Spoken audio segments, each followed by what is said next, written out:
I keep doing that shit. Anyway, I want to know what everybody thought of tonight's Mania, which have been concluded. 2 nights. Good shit. Both nights. Thank God the head of the table reigned supreme. At the end, reigned with dominance. So, I want to hear from y'all. Let's see. The main event was pretty fucking good. You know, Edge old ass showed he could still go. You know, shit. Let's see. Daniel Bryan still got it. And Roman's just be fucking Roman. Roman just sitting there putting in the motherfucking work. You know?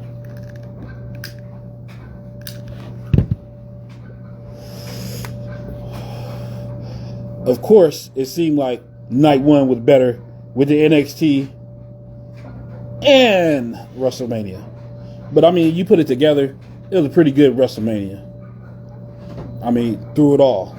You look at every fucking thing. Everything. I think it was a real good night. Wale lip sync. Yeah. I mean, shit, even the chick from Rhea Ripley, she was doing her shit. It was off, but she was doing her shit. So, I want to hear from the people. Tonight's Sunday. Tonight's the people's night. Tell me, how the fuck y'all feeling? And what do you think the future course is? Did some of y'all think Becky Lynch was coming back? Rhea Ripley? That little crew they used to have back in the days. Rhea Ripley. What's that? Raquel Gonzalez. Shit. And fucking Bianca Belair. All of them went home with gold. Shit. Somebody happy about Mania because they playing fireworks outside right now. Let's see. Come all, come one. Come one, come all. Quality Mania overall. 7 hours is easier split between 2 days. Yeah. But I'm happy this is 2 days shit's over. 2 days seem too long. You know, it's nice to get 1 day. You get hyped up. Do it. They knock it out. It's over. That'd be the best shit. Let's see. What else? The Big E, the one with Big E and shit Apollo, that shit had me laughing when he first threw him into them fucking drums. I'm like, you had them drums out there. Did you really use them? They was there for props. Shit, they should have been hitting each other with drums left and fucking right. That big dude, he was the big dude from when they had that Raw Underground shit. The one with them braids. Hopefully he ain't another Dio Madden, so to speak. So, shit. I know everybody trying to come on, and Bad Bunny had one. Yes, he did. Bad Bunny was a surprise. That boy was a surprise. I figured he could do some moves. And I mean, in that match, you got to give props to Miz and Morrison and even Damian Priest. And we come to find out Damian Priest was a little hurt. So that's why you notice Bad Bunny pretty much worked most of that fucking match. So that was a good thing. Plus, you know, we was talking shit because us as wrestling fans, we don't want to fucking see too many outsiders come in. But if an outsider do come in, I do appreciate them knowing they shit and they ready to go. Damn, Danny, that's rough. Damian Priest looked like a gay stripper. That's rough. That's rough. That was his Mania moment. I think he didn't care how he got it. He got to come out to his music, walk down that aisle. You know, those are moments that people ain't gonna forget. Looking back, he's on. Anybody got anything to say? You can come on. This is the people's broadcast. Shit. What else? Shit, the women's tag title match. It was cool. I thought they should have put Natty and Tamina over. Because, I mean, Tamina been there all them years and ain't never touched the belt. I mean, you ain't gonna put the women's belt on her, but damn, you at least put the tag belts on. You know, I like how Paul sold the stutter actually. Yeah, he kind of took it and twisted.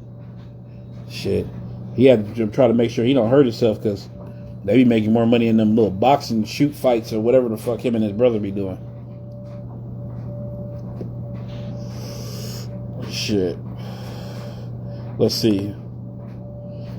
I'm gonna throw throw an invitation to Mackie. See where he come. Let's see. Oh, Hey, Randy. Wow, that's a surprise. what's going on?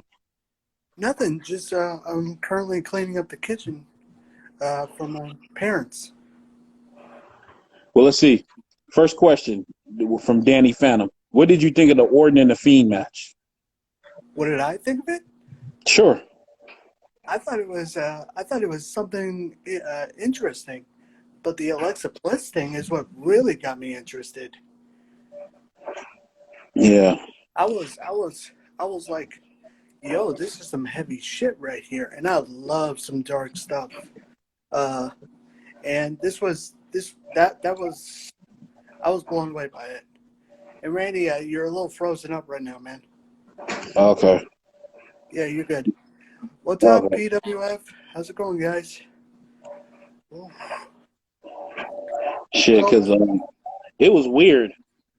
It's It like, was. okay, everything was cool. The match was cool. You could tell him and Orton was happy to be in front of fans. You could see Oh it. yeah. Well, I mean, everybody, dude. Everybody. I mean, I was happy. I wanted to go to that WrestleMania, but obviously, you saw my comment. I couldn't go because the tickets were almost sold out.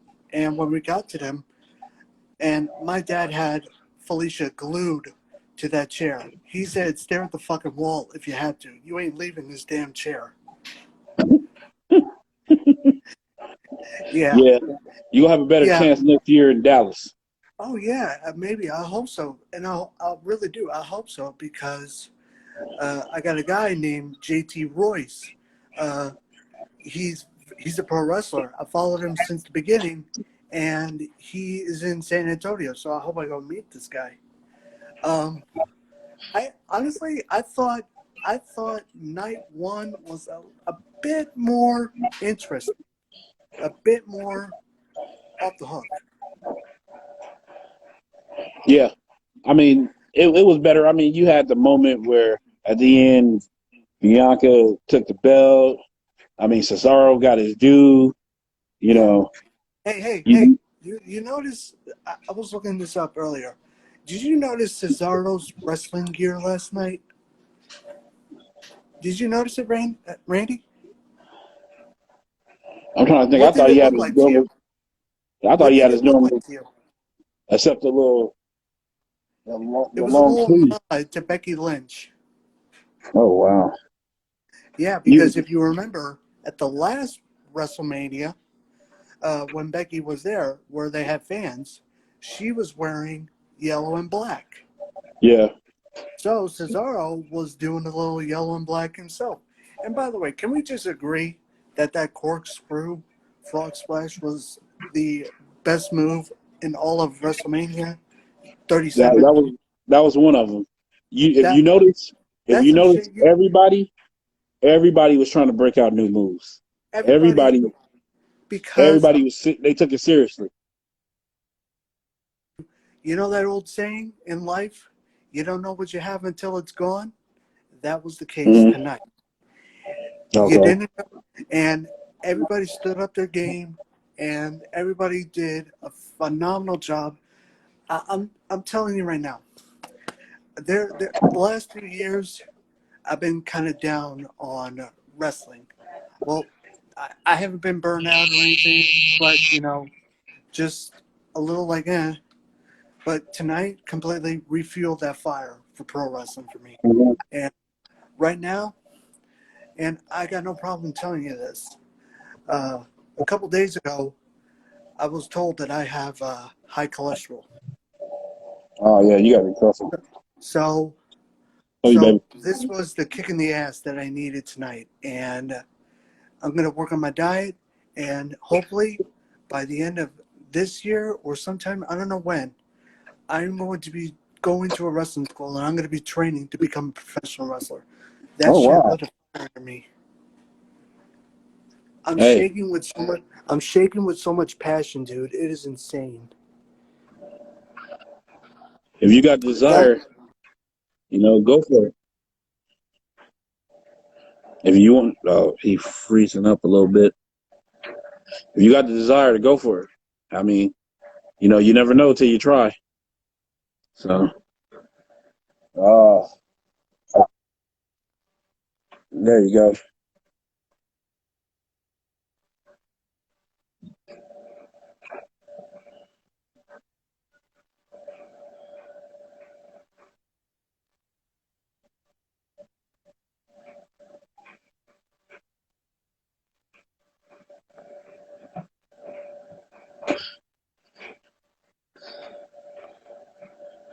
Okay, we're gonna get on here.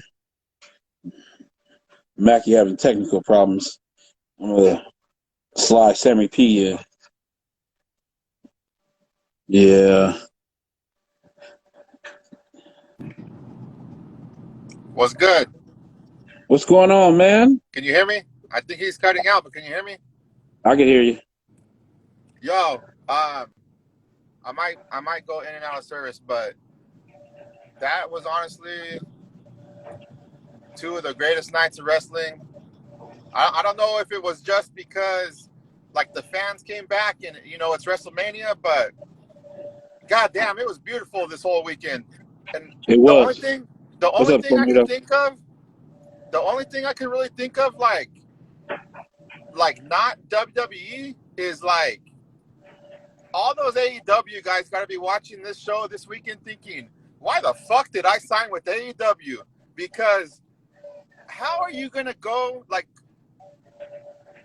to be happy and proud wrestling at Daly's place over something like a WrestleMania fucking night? Like, Davies, bro, yeah. I don't get, like, I get maybe the demeanor's different there backstage or whatever. I get all that, but how can you want to collect a check at that piece of shit fucking venue? Even their pay-per-views, they're in fucking rundown old arenas. Like, I think after this weekend, What is up? We are back things are live. changing. What's up? I think What's up, when Sammy you B? What's up, Mackie? I think what it was, you could see it. That's what I was telling Mackie. I was like, you seen it when Orton came out where he had to stop and he was soaking that shit in. And Yeah. then when the fiend was on top of the little Jack in the Box, he was soaking it in. Oh yeah. Oh yeah. Can we talk Amazing. about that Jack in the Box? What a plug! What a plug for Jack in the Box. Yeah, they should What a get a sponsor deal. Your ass talking about high cholesterol. I don't want to hear nothing about fast food coming from your mouth anymore. Never. He got your ass here. But yeah, it was just with that, and you seen the fans, the people was feeling it. I mean, shit, you even seen it on Wednesday and Thursday with NXT with the screens and the crowd that was there. Yeah. It was pushing it. Hey, and you never know how important the fucking fans are until they gone. Yeah. And then, like I said, it's been a year with no fans. Yeah. And then now you see it, like, even though they only had like 25, 30,000 people up in there, they was hyped. They was like, it was loud. Like, let's go show up and show out the big arena, the big production. And they was feeling it. And to me, everybody over these 2 days, they look like they brought their A game. Of course we're going to say night one was better than night two. And it was. But, I mean, shit, night two was pretty damn good. It was. And that's why I said, you can't sleep on that. I could do without watching a Tamina and Natalya match for the rest of my life, though. That's facts. Well, I can't get it. I'll say this. I can't get into them. I'll say this. Tamina has been with this company for 10 years. She deserved that fucking ovation she got. I think they should have gave him the belt, personally. Yeah. And then if you wanted to take it back in a couple of days, so be it. Yeah, Just yeah, for them, yeah. just for them to sit there and have that, like, for them too, they've been consistently there for over a decade. Yo, I've been talking all weekend since last night, and I've been blowing up everybody's shit that's not wrestling fans. Um, Besides the Sasha Banks and Bianca Belair match, I think Bad Bunny stole the show. yeah, yeah, absolutely. Hey, I was popping hey, for his shit. I was popping for his shit. that's real shit. That's a stiff competition. Cause they had a few. Cause I mean, don't sleep on it. Cesaro and fucking Seth Yeah, Rollins, yeah, they brought they shit. yeah. Absolutely. But Everybody brought I their A game. that whole Bad Bunny thing though, I think it brought a whole new crowd of new wrestling fans No, I mean because that's why I said yesterday, and I'm saying it right now. Like, dude, he far exceeded my yes, expectations. sir. Hey, can we just agree to say that Logan Paul was the worst celebrity there? Well, this week or this year, yeah. Yeah. But, And can I also please state that I hope that Ben Askin just lit into fucking Jake he's Paul, not. He's not. his punk But ass. wishful thinking. Mm-mm. I fucking hope Bro, so. it's a setup, bro. They picked the worst MMA fighter they could get to get fucking knocked out to give this guy even more publicity than he is. But let him fight a Yeah. real boxer, a real amateur boxer, and they're gonna light his ass up. Yeah. I would pay money to see Khabib versus Jake Paul, and Jake Paul run out of the cage like a little bitch. Hey, them Paul brothers, they killing the internet. They are. They And Well, you know well, what? they already had a shitload of followers. I didn't know. I had to ask my kids. My kids yo, knew more about them than I did. he yo, took that stunner like Vince McMahon. shit. He wasn't He flopping sold around like it. a goddamn fish. He took that shit like Vince McMahon, not Trump. He sold that stunner. Yeah, He he actually did a did a stunner flip. and a twist. It went over. Hey! Did you guys You hear can see about that this? shit That there coming was a mile away. Oh yeah. did, Oh yeah. did you guys hear about this? That a fan, this could only be bullshit. There was a fan in the arena that supposedly had COVID and didn't bother to tell anybody. No, that's oh That shit was no on one Twitter. could confirm that unless someone's just trying to tell a story like, oh hey, I got COVID. Like, but besides, if Why that the fool has fuck would COVID, you joke about shit like that? if it say somebody did have COVID, like I think COVID's so serious now to where that fool could get prosecuted probably for trying to fucking injure, Agree. just like how those guys fuck those girls when they know they have AIDS. Same shit. Yeah, yeah, I Did you agree with that. speak? Hey! But you So, what see, did you guys think of Sasha Banks and Bianca Belair's match? The hold fucking whip from that on. hair Before extension. you answer that, I want to give my opinion about that COVID shit. With that, Okay, somebody fucking up like that, you know what's gonna end up happening is they gonna want what's to going? see vaccination papers Yeah, when you buy a fucking when yeah, you come in that fucking arena. yeah, That's Oh what it's gonna yeah, start turning to. yeah. if you guys go on They're gonna say, Twitter, "I the want to see guy's your name is vaccination card. If you're not vaccinated, you can't come in here." If Yeah. people keep doing shit like that, Yeah. yeah, yeah. because it's like If you we done guys worked go on so hard Twitter, to try to get the fans to come back in here, and Yeah. you trying to do shit to have everything start back over again. yeah, yeah, I think that's just clout chasing. I don't think that's true at all. I think that's just clout chasing, trying to get a it story out probably is, or something, you know. But just to let people know who this person was, look up on Twitter Eric Tables, and that's the person. Because people have been screenshotting his shit. And man, speaking of Shit. Twitter, If they got his name and shit, somebody gonna be waiting for his house to kick his yeah, ass. someone gonna whoop his ass. speaking of Twitter, That's what ended up so I happening. They're wake gonna up whoop this. his ass like they want to do the Cubs, the fan who caught the fucking ball. Yeah, Oh Bartman, God damn! That Steve was a Bartman. rough Sammy Pete. Shit. No, But them Cubs fans didn't want to kick his ass. They wanted to, yeah, they were gonna kill him. yeah, they wanted to send him to the upper room. he had FBI and shit at his house, fucking watching him because they thought he was gonna die that fucking whole week. Shit, you see, he got his Hey, ass out. you want to hear? He got his ass out of Illinois. That Yeah, motherfucker went and moved to Florida somewhere. Shit. I saw Uh, that 30 for 30. That shit was crazy. hey, you guys. Speaking of crazy, you want to hear this story? So a couple days ago, my dad is over at Goodyear. There's this car that comes hauling ass. This guy, he got fired from Walmart. This guy bursts through the door, goes straight into the back. If you guys go on Twitter and look up Walmart, and you'll see this shit. He broke his car and everything. All because he got fired because he had 5 absences. Well, that's why I shop at Target. So fuck. Yeah, Walmart not into unions or anything like that. No. They set up barricades and shit. Like that shit'll never fucking happen again. Because I mean, for a long time, they was like one of the lowest paying companies And I paying went their to Walmart. employees. I Yeah. went to Walmart about 2 years ago. Well, actually 3 years ago. Right That now. anyways, though, to get back to wrestling, fucking you know what? This kind of what Mackie said too earlier.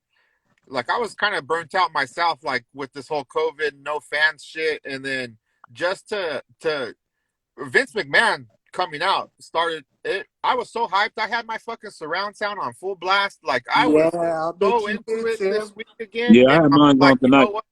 Like I'm a fucking fan again. I'm not that I never wasn't a fan, but like I got souped, and I'm ready.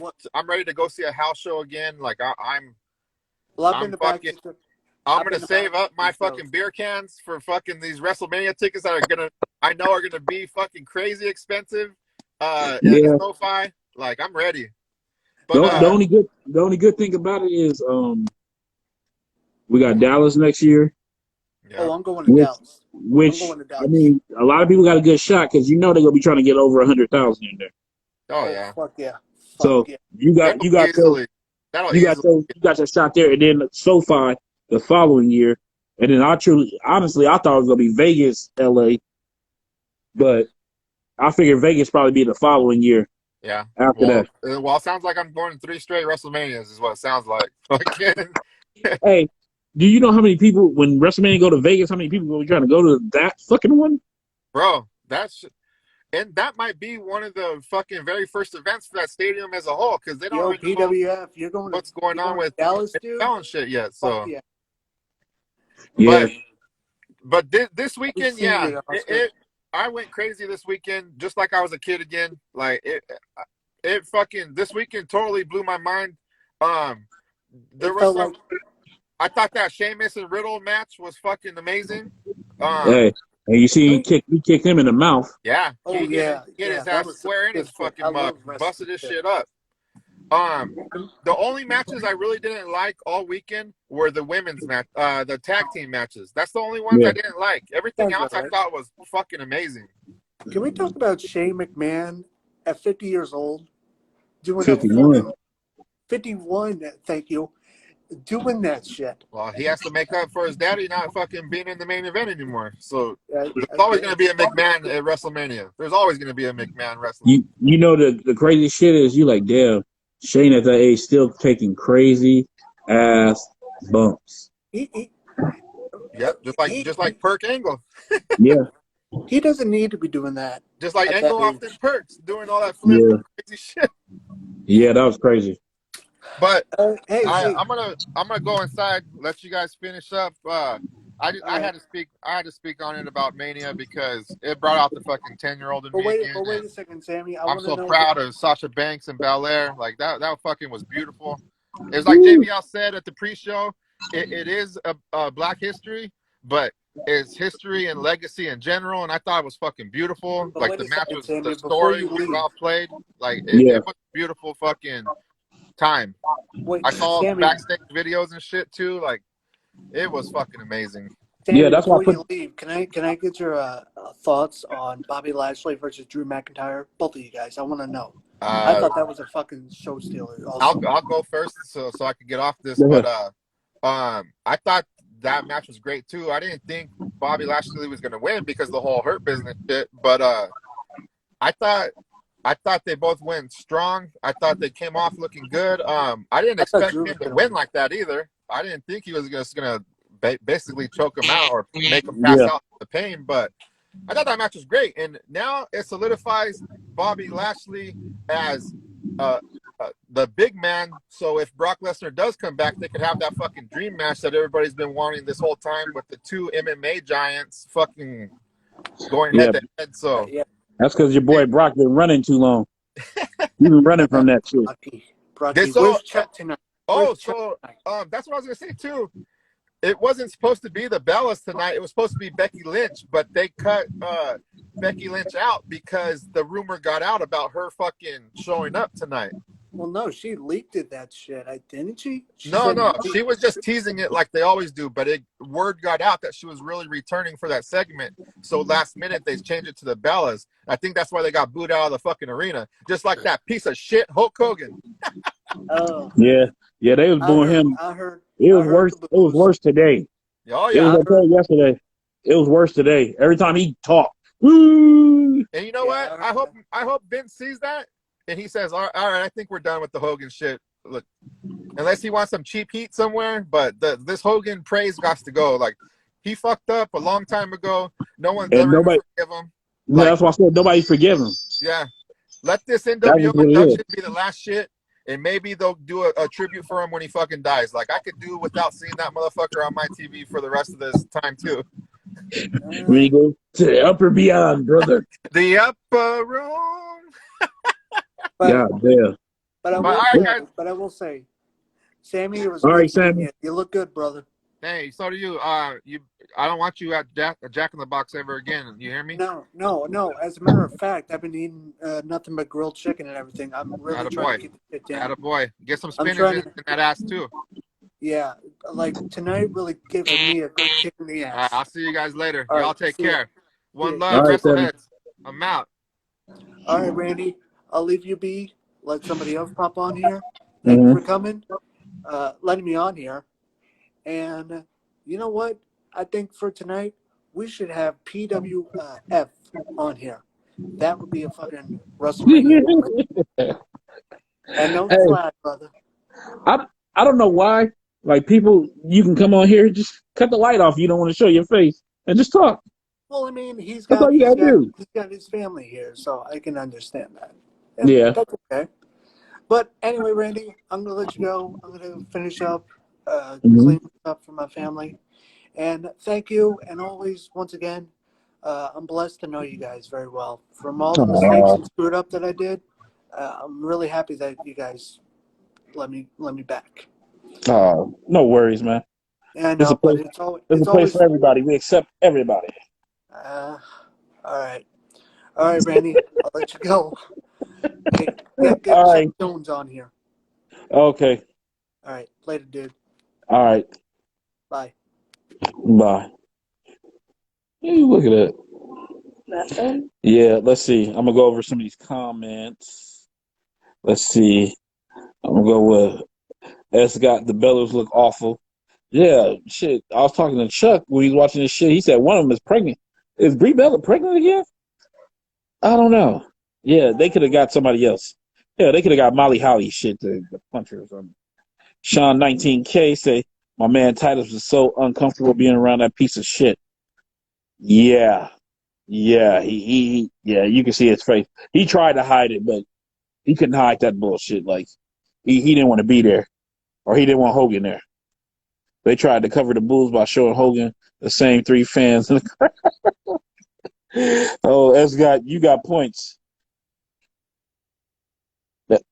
Yeah, go ahead.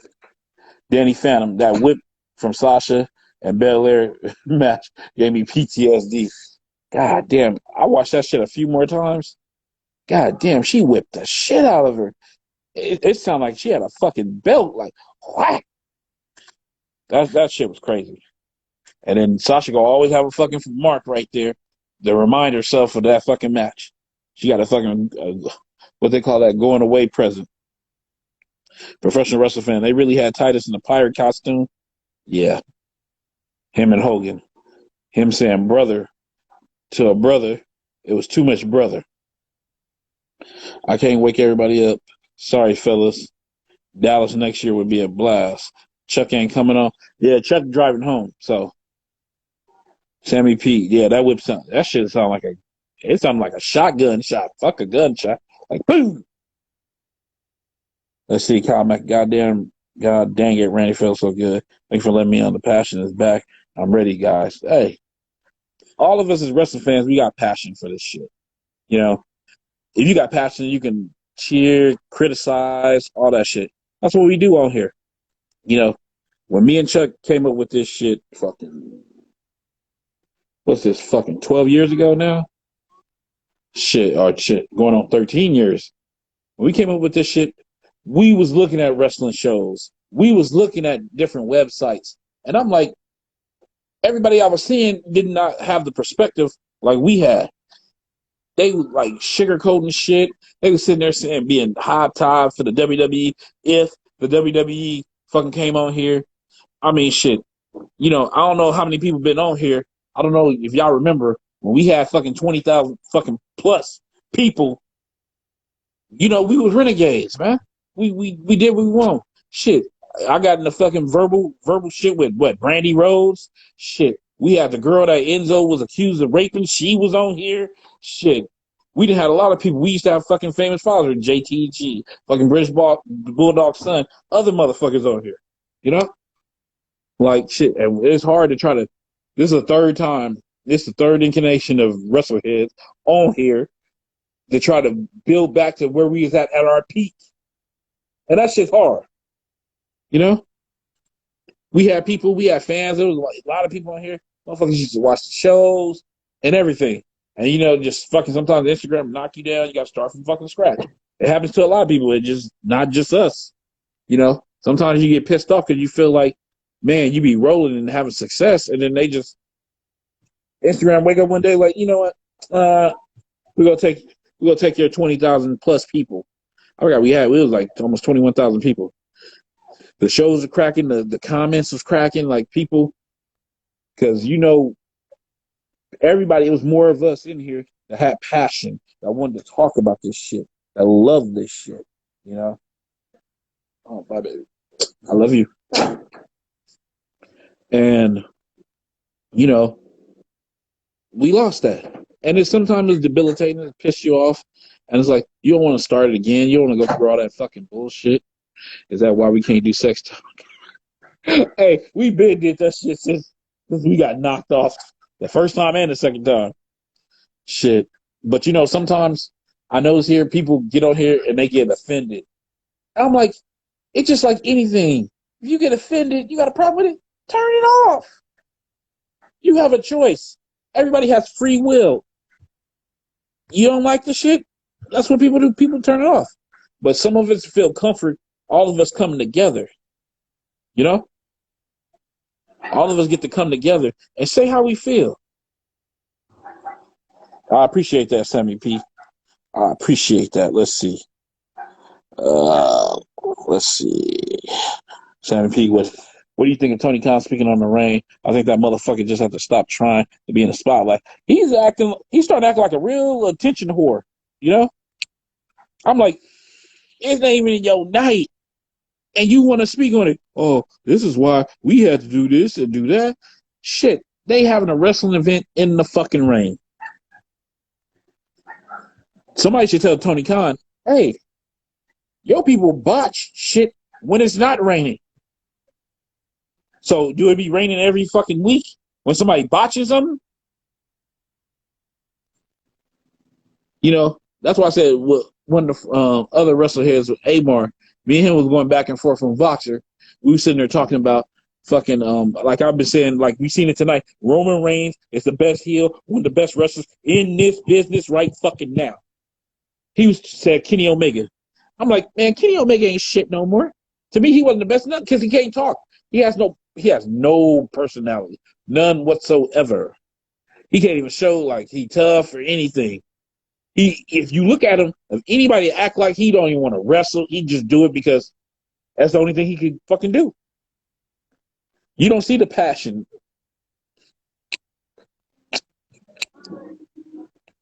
You don't see the passion. You don't see none of that shit no more. Let's see. Andrade out here looking sad on Twitter. This in WWE, man. He needs to chill out. Well, he pissed. Because, I mean, they did do him wrong. Like, Andrade's skilled as shit. He is skilled as shit. Like, I get him. You know what would be great? A Wrestlehead live show in Dallas. Agreed. Hell, in Dallas, LA, Vegas. Man, I can't wait for fucking Vegas.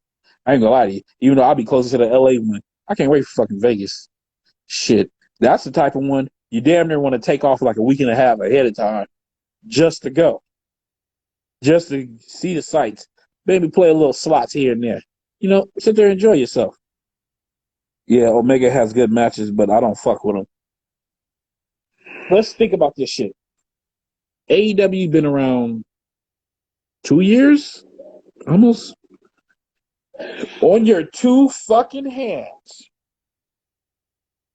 How many great matches you can actually say they had? And I'm talking about everybody. What was their last great match? Let's be honest. What, the women's?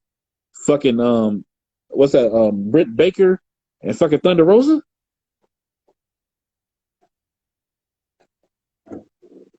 Let's see. Professional wrestling fan. Kenny can't even wipe Roman's ass from a storyteller. He can't wipe his ass in the ring right now. He can't wipe his ass on the mic. He can't wipe his ass on the presence. And see, and Dave Meltzer, and it's so sad. I didn't like Dave Meltzer in the first fucking place. And it's like, as time go by, my respect, well, shit, I don't have no respect for him.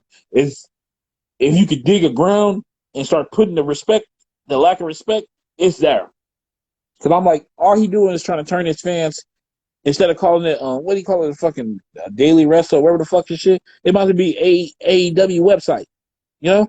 Because they be kowtowing to them motherfuckers. They don't even be honest with themselves to sit there and say, damn, WWE had a good match. You know, he tried to, you seen the star ratings, you can go look there up on this page.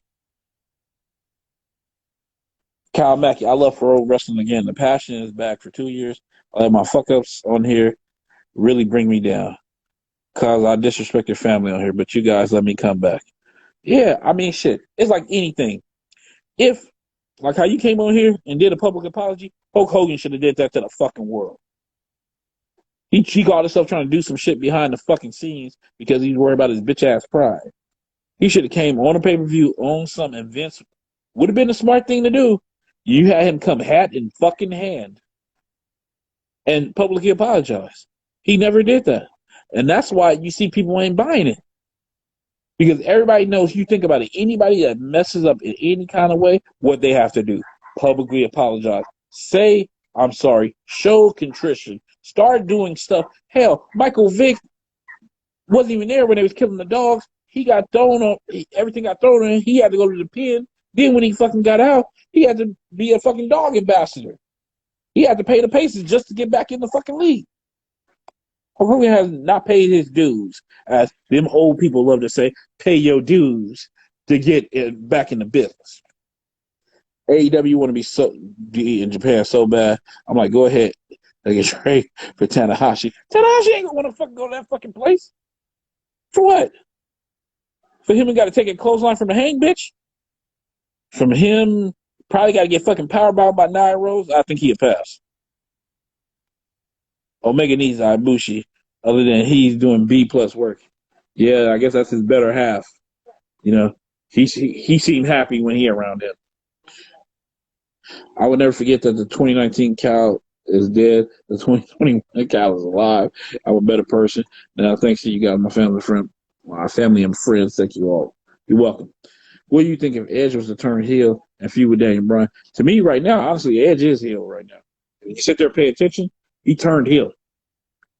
He turned heel when Daniel Bryan got a part of the equation. He went heel. So maybe it might come down to them because they're going to be sitting there blaming each other why they couldn't get the job done against Roman. Probably trying to sit there, take it to another pay-per-view match and say, we should have another triple threat match against the head of the table. When you look at the top champs, all the heels, Omega is towards the bottom. Yeah. Roman, Lashley, Nick Aldis, Rush, and then Omega. I mean, you think about all them people, right? It's not only they can talk or they got some charisma, they work. His work is lacking. I mean, shit, you think about it. He helped write that fucking goddamn bomb shit with John Moxley. And the match was okay at best. And then, I mean, you had so many fucking duds. Who you think Omega should feud with next? Because feud with Moxley for a minute. Yeah, I thought it was gonna be Christian because how they had that little stare down and all that shit. So it ain't no telling who's next. But I mean, damn. I mean, they gotta realize Styles makes fights. Moxley only can work with a certain type of person. You know, I mean, even though John Moxley, he talks all this shit about how better AEW, his version of AEW be than him in WWE. He should have realized WWE keep him under control but making stupid ass decisions. You know? I'm sorry. It's Dean Ambrose. And to me, Dean Ambrose is better. What this one got a beard. He don't shave his chest hair. He wears some little fatigues. He get to go do other shit with other organizations. Fuck out of here. Swan's a face. I don't know much about Ospreay. I think Ospreay's a heel. And the sad thing about Rich Swann finna drop the belt. You can already see it. Omega finna stack two of them. Is Walter in the top 5 best in-ring wrestlers? But damn sure for big man, yeah. That dude. And you think about him. He don't get all the fucking shit. And he could work with so many fucking people. It's like you seeing that smaller people, it doesn't matter. That's how it's supposed to work. Mackie talking like Jericho on the Stone Cold podcast when he was saying Y2J was dead. Is the Fiend done? I don't know what the hell is going on with that Fiend Ray Money. I do not know. It was questions. It's like, okay, Alexa Blissman wanted the dude to come back. Did she get in a Jack in the Box to come up? And then she got black shit coming out her face and head. It was confusing. That was confusing. I thought he was going to go over. Official Kyle Mack, I don't care about my pride. I care about family and, more importantly, the people who are supporting me, who go after my dreams. Good for you. Sammy. Nick Cage against Moxley. Yeah, he's spending more time want to do all this outside hardcore shit where he needs to be Mr. $6 million man. He needs to be telling them to get their shit together and stop these fucking botches over there. Mandy Rose slipped on her ass. Danny Phantom. Yeah, that was rough. A nice ass it is. I hope to see Kyle around AEW in the next 10 years if it's still around. It's always TNA. You got Chucky. Let's see. I'm trying to read the rest of these real quick. Mandy slipped on because it was a rainstorm. Yeah, we all know that. They didn't dry it. Professional wrestling fan. What's up, Chuck? Mackie said, PWF, I want to be in Japan, learn MMA training for strong style. Low class. Will Dream ever come back properly? I don't know. And the Fiend might be a face for now. Yeah, it's all confusing. Put my tag team partner up here. Football. Hit the bricks. Hey, What's going on, Charlie? finally got home. Congrats. Man, that's a victory in itself. So I'm sorry I missed the first part of the show. Don't but worry. It'll be up on Instagram and YouTube if you want to see the replay. I'm sure you probably hit the key points. I just came in on what Kyle Mack's going to go become a wrestler in New Japan. Is that what I heard? He wants to train to become a professional wrestler. Well, Kyle Mack, I'll tell you right now, if you really want to learn strong style, like real Japanese strong style, be prepared to get your ass beat for 3 years straight. Mop floors and be a slave and basically get your ass beat every time you go to the gym. Because, hey, if you look at that shit, all the people, including the women, went through that shit too. Yep. It's pretty much strong style because when I learned to wrestle, that's all my trainer did was beat the fuck out of me for like the first year. Like it was just, hey, get in the ring and I'll be in there and just beat the shit out of me the whole time. And you learn stuff in between there, but you're getting your ass whooped. Like that's all it is. I mean, even Hogan, you know, when Hogan's bum ass started wrestling, they broke his arm, broke his leg or some shit. Yeah. That's probably thought he went in there thinking he was gonna be hot shit and they had to bring him down real quick. But anyway. It didn't work. Anyway, you know, I thought that this was a pretty good weekend. I thought it was a good set of shows on both sides. Actually, you know, most of the matches tonight were pretty good. I mean, you know, matches that you really didn't think you thought a lot of these matches were routine matches, like you've seen them so many times before, but it seemed like everyone, even Sheamus, like they all came out with new moves tonight, and they The really whole weekend. made you believe. They really made you believe that they were at WrestleMania. Like this was a big show, and I It was, appreciate that. it As a was a fan, whole weekend. I truly do appreciate the fact that every person on the card busted their ass, came out with something new, put it on the line, and they worked well tonight and last night. They Yeah. did a good job. I noticed they did a lot with the fucking apron. And motherfuckers was getting fucked up on them aprons. I'm Right. wondering if that's because WWE has reinforced the ring and stuff, and I wonder if they reinforced the apron or something where it was okay for them to do those bumps that they did. Mm-hmm. Uh, I'm happy that both of the main champions stayed champions. I was Both really good matches. happy with that. And WWE did it right.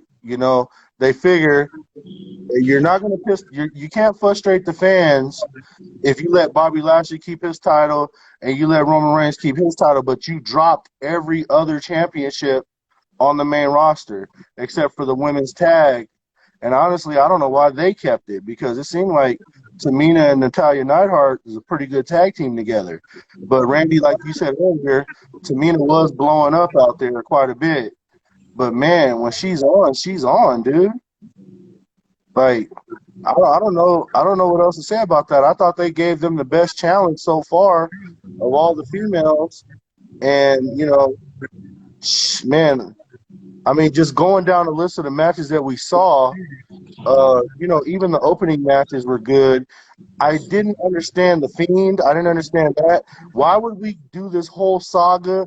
Why would we do this whole thing with him being burned up, destroying fucking Randy Orton from the inside out, have him bleed oil and all this, just for Randy Orton to RKO his ass and go home? Like, it didn't make sense, bro. Like, now you had Alexa Bliss fucking dripping 10W30 out of her head, and she gonna have to clean herself up with some Dawn. Like how they clean them animals up that be out there at the sea and the oil get on them. She gonna have Yeah. to get times 3 Dawn to get that off her face. But the only thing I can think of is, okay, Randy Orton's done with it, and now the story's going to continue with just Alexa Bliss and the Fiend, and they're going to bring in another person with this. But I don't know what the fuck they're thinking. I don't know where they're going to be going. Yeah. A lot of confusion. I don't understand that. Like, to me, this is like par for the course for the Fiend, right? They're trying to put him on that level, but then they don't want him to win matches. How the fuck you gonna try to make him like the Undertaker, being a supernatural and this big attraction, if he gonna go out there and lose every time he get in the fucking ring? It don't Yeah. make no sense, bro. Oh, I'm gonna scare your wife. I'm gonna scare your mama. I'm gonna beat your ass up in a forest. But when we get in the ring, nigga, I'm going down for the 1, 2, 3. The only one that he beat, if you look at it, is what? John Cena last year? And that was it. I'm telling you, bro. Bray Wyatt, the Fiend, it ends up in the same fucking shit. Him taking an L. He's so, like, he catches your eye. Like, his entrance was fucking awesome. Like, Yeah. they pulled the whole Jim Ross tonight. I mean, not Jim Ross, but Jim Cornette. As soon as you come out the box, you're over. Like, they did that tonight, and it was great. Everything was fine. Randy Orton RKO'd his ass and went home. Good night. Wearing that WrestleMania white. That's how you know you at Mania, because all the guys that wear black all year, they wear white. White. WrestleMania. That's that WrestleMania white. Edge had it on tonight too. But going down the list, that Big E and the Nigerian Nightmare now, that was a pretty good match. And they brought the dude up from that Raw Underground to be one of his soldiers. I think now they need to go get somebody else and just give him the crew, bro, because that was pretty good work with Apollo Crews. I kind of laughed with the Nigerian accent, but he's over with that shit. Like, it's over. You know what I was wondering? It's like some weeks back, he had them little two dudes, black dudes in them fatigue. I'm like, what they should do, bring them two back and have that big man with them. There you go. Yeah. And then they, just like how you were saying, they salute him. They should salute him. Yeah. Yeah, they should like the big guy should have saluted him and he gave him the okay, instead of shaking his hand. Because when you shake somebody's hand, it's like you're equal. You Yeah. want that big man to look like he's your subordinate, kind of like AJ Styles and Amos, and Yeah. they had a good match last night. And like I'm pretty sure you already said it on the show, New Day lost everything this weekend. They lost all their Yeah, belts. Jason wrote that. I wouldn't get into it. I was gonna wait till you come on here, but yeah, you're right. New Day, they went home titleless. Yeah. Yeah. So Yeah, but they've won so much and had so much success at Mania. I would have liked to have seen Big E keep his belt a little bit longer, I but mean, Big E had that big interest with Wale lip singing. You yeah, know, like but you sing his interest music. Like, why the hell are you lip syncing the shit? It's yours. well, because you saw the mics weren't that good. Just like when the band brought out Rhea Ripley, the lead singer, it didn't sound good. Yeah. It sounded better coming through the stereo and you lip syncing it. You know what I'm saying? Because the girl was actually singing on the mic and you could barely hear her. The music drowned her out. So I could understand that. But yeah, Apollo Crews was just on his way, bro. It wasn't nothing. He deserves it. He done worked hard for it. I hate he gotta do the whole, Nigerian accent and stuff. But I mean that brings African fans in though. So it's cool. I noticed he done leaned up too. Like he done came off of his weight too. Yeah. Still got his power, but he lost some of his size and stuff. Well, that's what happens when you start getting older. You start trimming weight. Yeah. It preserves you longer. Everybody's body is not made like that. I mean, everybody can't be Bobby Lashley, boy. Man. That dude is a genetic. You talk about a real genetic freak. That Yeah. dude's a genetic freak. And Sammy P, you right too. About Bad Bunny. I'm not so much for the celebrities dipping into the business more than just, a simple hello or making an appearance. But Bad Bunny, I mean, as crazy as it sounds, he carried Damian Priest last night. Yeah. He carried Priest in that match because apparently Priest got a bad back and couldn't do too much stuff. And props out to Miz and Morrison for making him look like $1 million because they did just that. But Bunny did do his part and he held his own. He really did. And they had a good night last night. Bianca and Sasha closed out night one. They were overcome with emotion at the beginning of the match because you probably ain't gonna see two black women main event of WrestleMania ever again. So Probably. yeah, But they showed why you gave them the chance, and they ran with it. They ran sure with did. it went further than you even thought. I Yeah. mean, this is what happened. I hope somebody from AEW is on here. This is how you plan out a match. This is how you execute a match. You had a whole weekend full. You could say what you want about the WWE, but the WWE is why. Because they make their people plan this shit. You only seen little slip-ups like Sheamus was trying some new shit from the top rope. I mean, That's other than that, it wasn't no botches. bro, when you start looking at some of these matches, you were like, I mean, you saw it. Jason was sitting right next to me. Jason was like, man, this one could have been on SmackDown. This one could have been on Raw. Then we start watching the match. Great fucking match.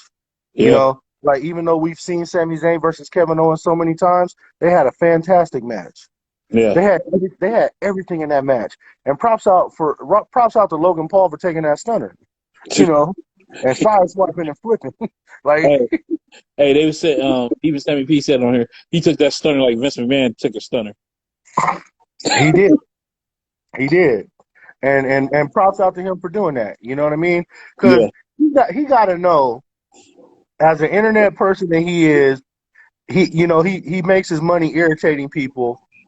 To see the crowd see him catch a stunner, that's good. That's a good payoff. And then everyone's gonna run to his page to see how he feels about it afterwards. It's Exactly. good. It's kind of like when I was telling you, Randy, how Vince McMahon let Chris Jericho do the Broken Skull sessions.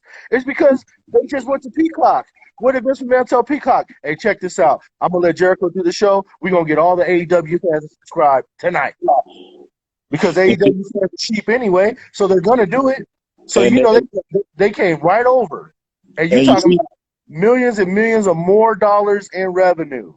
And you see, this gonna open the door for, let's just say, a Christian. Let's just say a John Moxley. Even Moxley didn't do it, a Broken Skull before, but now he be coming back as a former wrestler. Former people. This opens the door because they gonna sit there and say, yeah, let's get them sucker AEW suckers over here. You know? Yeah. See, the thing is with that. Not only do you let Jericho do the show, you let him talk about AEW. You let him talk about why they started AEW. You let him talk about how AEW is different from the WWE. It's because at the end of the day, like I said, all he did was bring in all their fans. Because AEW fans can lie to themselves all they want. They were all watching WrestleMania this weekend. All their wrestlers, all their crew members, all their owners, all their fucking children, even fucking Brody Lee, rest his soul, his children were watching WrestleMania this weekend. Mm-hmm. I don't give a fuck what none of them say. The motherfuckers in Japan was watching wrestling this weekend. Will Ospreay was watching WrestleMania this weekend. You want to learn how to be a champ? Watch Roman Reigns go out there and fucking main event and close his goddamn program down. They were all watching it. Ray Money, right. He said Big Show, Christian, Moxley, Arn, Dean Malenko, Dustin, and Cody Rhodes. Yeah, they were all watching it. So you can have all of them. Yeah, no matter what they say, no matter what they say or do. And eventually Tony Khan. Yeah, WWE is still the top. Yeah. It's the bottom line. They showed you this weekend. Every wrestler brought it, even the women matches. Like, they all had a great deal. Because you look at Asuka and Rhea Ripley, they had a hard-hitting match. Yeah, they did. Sammy, I didn't notice. I think he did a body block or something that Luke Harper did. Oh. Yeah. I watched the match. I don't know. Maybe I just didn't pick up on it. But, you see how the WWE, they do their tributes to Luke Harper in different ways, like wearing trunks, T-shirts, moveset, shit like that. Hey, AEW, take notice. You don't have to bring somebody's kid on there every damn week. You don't need to have their child wrestling in the ring. And Ray Money, you're right. There wasn't too many botches. There's a couple of them that got covered up real well. Like when Sheamus wanted to do the white noise off the top rope and he slipped, covered real well. You know what I mean? He just came down to the ground, did the move, and continued moving. Because generally that's all you got to do. If you got a botch, your job is just to not stop moving. Because when you stop, people got time to make fun of you. You're supposed to go on to the next set. So that's cool. I feel like everything that happened this weekend with all the matches, everyone basically changing, all those belts basically changed hands. And for the two major champions and the female tag team champions, I was fine with that. I can't think of a WrestleMania where both big belts stayed on the same holders. Usually one of them moves. Yeah. But, for the fact that they had Lashley and McIntyre start the show, and I as much as I don't like the major championship starting the show, I understand that they didn't want to take away from Sasha and Bianca. They wanted them to, have a full showcase at the end of the night, so they didn't want to put them next to it. Which it looked like it was a great decision. Yeah. No, she closed it out. She did a great job. Her and Sasha worked real well. Sasha put her over in a real way because, like I was telling you last night, you can tell Sasha has the utmost respect for her because she only took one of her finishers and went straight out. And at WrestleMania, you usually kick out 2 or 3 of those finishers. I mean, I don't know if people saw on the Wrestleheads page, I put up that video where a fan took where Sasha was on the outside while Bianca was celebrating in there, and she was just smiling. Yeah. Like, she did her job. I mean, Sasha's 0-6 at WrestleMania. Fact. But that's why I put up Triple H record. That's why I put up Shawn Michaels record. When you go up in there and you can steal the show with an L, that's important. Yeah. That's important. That let me know she's not that vain, even though she got that persona.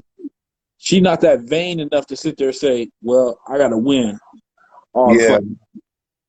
You know, it's okay to take an L. You know, because I mean, let's be honest. Sasha Banks, six world titles for a female. Shit, she got the fucking world titles, the tag team titles, all that shit except I think she haven't won a Money in the Bank or a Royal Rumble, and that's probably to come. But I'm like, Yeah.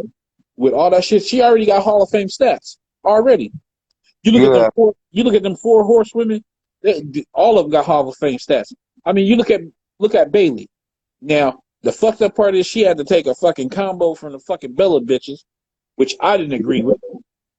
But I didn't, it's one thing for the Bellas to come out there and maybe hit her because she made a John Cena crack, but I didn't think it looked good for her to have to roll down the ramp like that and job out like that. Because you know damn well, come Friday, she's gonna start her pushback for that belt against Bianca. well, you see, She is. Sammy P came on here earlier, and he sat there and said they switched it up because the rumor it was supposed to be Becky Lynch come back, and the rumor got out there too strong, where they like, okay, we're gonna change it. So we had to deal with the Bella. I'm pretty sure Becky's gonna start Raw tomorrow. Yeah, she coming back tomorrow. Yeah, she's probably gonna start Raw tomorrow, and then Bobby Lashley gonna tell her, "You're back now. Get the hell out of my ring." There's gonna be something like that. But I wonder who they gonna like. What's next for Bobby Lashley? Because now you got AJ holding the tag team championships with Amos, so he's not gonna go for the WWE championship. McIntyre could get a return match because MVP interfered.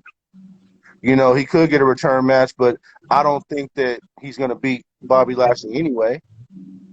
And then, Sheamus now has possession of the United States title. He's not going to come for it.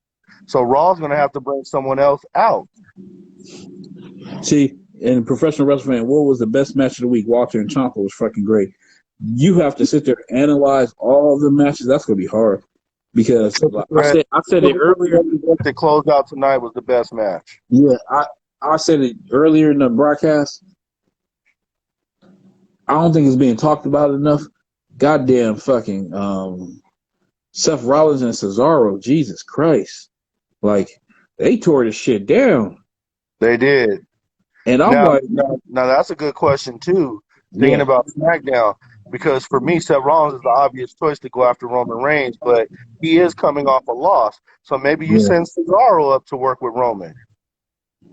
Yeah, true. Professional wrestling fan says, I wonder when Ronda Rousey will return. She's one of the few wrestlers who got repeat hit. Now, I forgot about her. Yeah. See, now what you got to think about, what you got to think about now, on one hand, the guy, when the vice president said, hey, Ronda's going to fucking return, right? On the other hand, you see her contract's up, but you know what the WWE, what they'll do is they feel like, hey, you doing this shit, like how they did with Rey Mysterio, freeze the contract and say, you got to finish out the rest of the term of your contract. Because she been gone, what, a year? I don't want her back. The women are doing so good, they don't need her back. Yeah. Because then that means she come back, people got to start jobbing again. Dude, they got a job to her. They got to risk being injured. They all got to take a step back. She basically, if you think about it, she basically ended Alexa Bliss's career. Because Alexa Bliss ain't even going like how she used to. No, not even close. Yeah. I'll put it this way. If Ronda Rousey does come back, she better have done something to be better in the ring with selling and psychology and really slowing down and working the match. If she comes back doing that same stir-fry shit she did, you're going to hear my mouth on this show every fucking day. Hey. Because you see how all those women just worked this weekend, how Asuka and fucking Rhea Ripley tore the house down tonight? I'm sorry, bro. There is no room for Ronda Rousey to come in here with that bullshit. They have I'll be pissed about that. I'll be really upset about that, bro. I'll feel offended by that shit. You know what I'm saying? If Now, it Becky, happens on a Raw, we have to do an emergency show. I understand Becky Lynch coming back. She's gonna go back to her spot. You know, I understand, but the same goes for her too. You better come back ready to wrestle, and you better be ready to clean it up in the ring. Your promo's 100, but your wrestling's at 75. Like I don't know if you can say that like she needs to get that up. You know, because, like I told you, you look at Becky Lynch's big title wins in the big matches. Her shit be subpar. When she first won the SmackDown Women's title and they had that six pack, she was horrible in it. At the WrestleMania when she won both of the fucking belts, Ronda and you know this, I don't even like saying this shit, but Ronda went out there and wrestled a better ball game than she did. Yeah. Her and Charlotte, they was holding that match up. It wasn't Becky Lynch. Yeah. I'll tell you, man. My thing is, you look at where everyone's at right now. It seemed like all the wrestlers were happy to have fans back. That fan reaction was something that really gave them all energy and real motivation to step it up. Even though you really shouldn't need no motivation for WrestleMania to begin with. But it wasn't at the PC Center when they rolled up in that big ass Tampa Bay Buccaneer arena. That shit energized them. Yeah. Seeing the big production, seeing the big stage, seeing all that shit, that energized them. And they was like, holy shit, it's WrestleMania. Let me bring my shit. That's why I said, if you look at everybody damn near this weekend, they brought out new moves. If you sit there this week for the WWE in a whole, between the two NXTs and the two Manias, shit, WWE killed it. They mass murdered that shit. They did, man. They really did. So I guess the next question is, where do we go from here? I think, honestly, you know, like I said, I think with Lashley, I don't know if they're going to go with somebody new to step up to him. I can see Cesaro asking for a title match with Roman Reigns because now Edge and Daniel Bryan are now an afterthought. They're done. Roman is finished with them. Yeah. A new program. He stacked both their asses up. Yeah. Because you know what's going to happen? Friday. Daniel Bryan, I done beat you 3 times if you count last at fucking WrestleMania. Edge, I pinned you. I stacked y'all, both of y'all punk asses up. That's it. Well, yeah. So that's what I'm saying. He's going to have a new challenger. And then on Monday Night Raw, they might run it back with Drew McIntyre. You know, this time without MVP at ringside, and there must be a winner, something like that maybe. Or you got to think about, I guess, Braun Strowman coming off of his hell-raising win against Shane McMahon. I don't know if they want him to go to Lashley and get his ass beat. And we got to give props. Braun Strowman's another one. I didn't see it, but that match with him and Shane was good. It was good. The whole pulling the cage back, like you said, that's one thing we hadn't seen before. Yeah. Because we pretty much seen it all with these cage matches. That was a new one, snatching his ass back in. Tearing the cage, snatching his ass. Shane having hidden weapons on the top of the fucking cage. Yeah. You can tell they thought about that shit. And Braun brought his A game. I can't say nothing. He brought his shit. Yeah.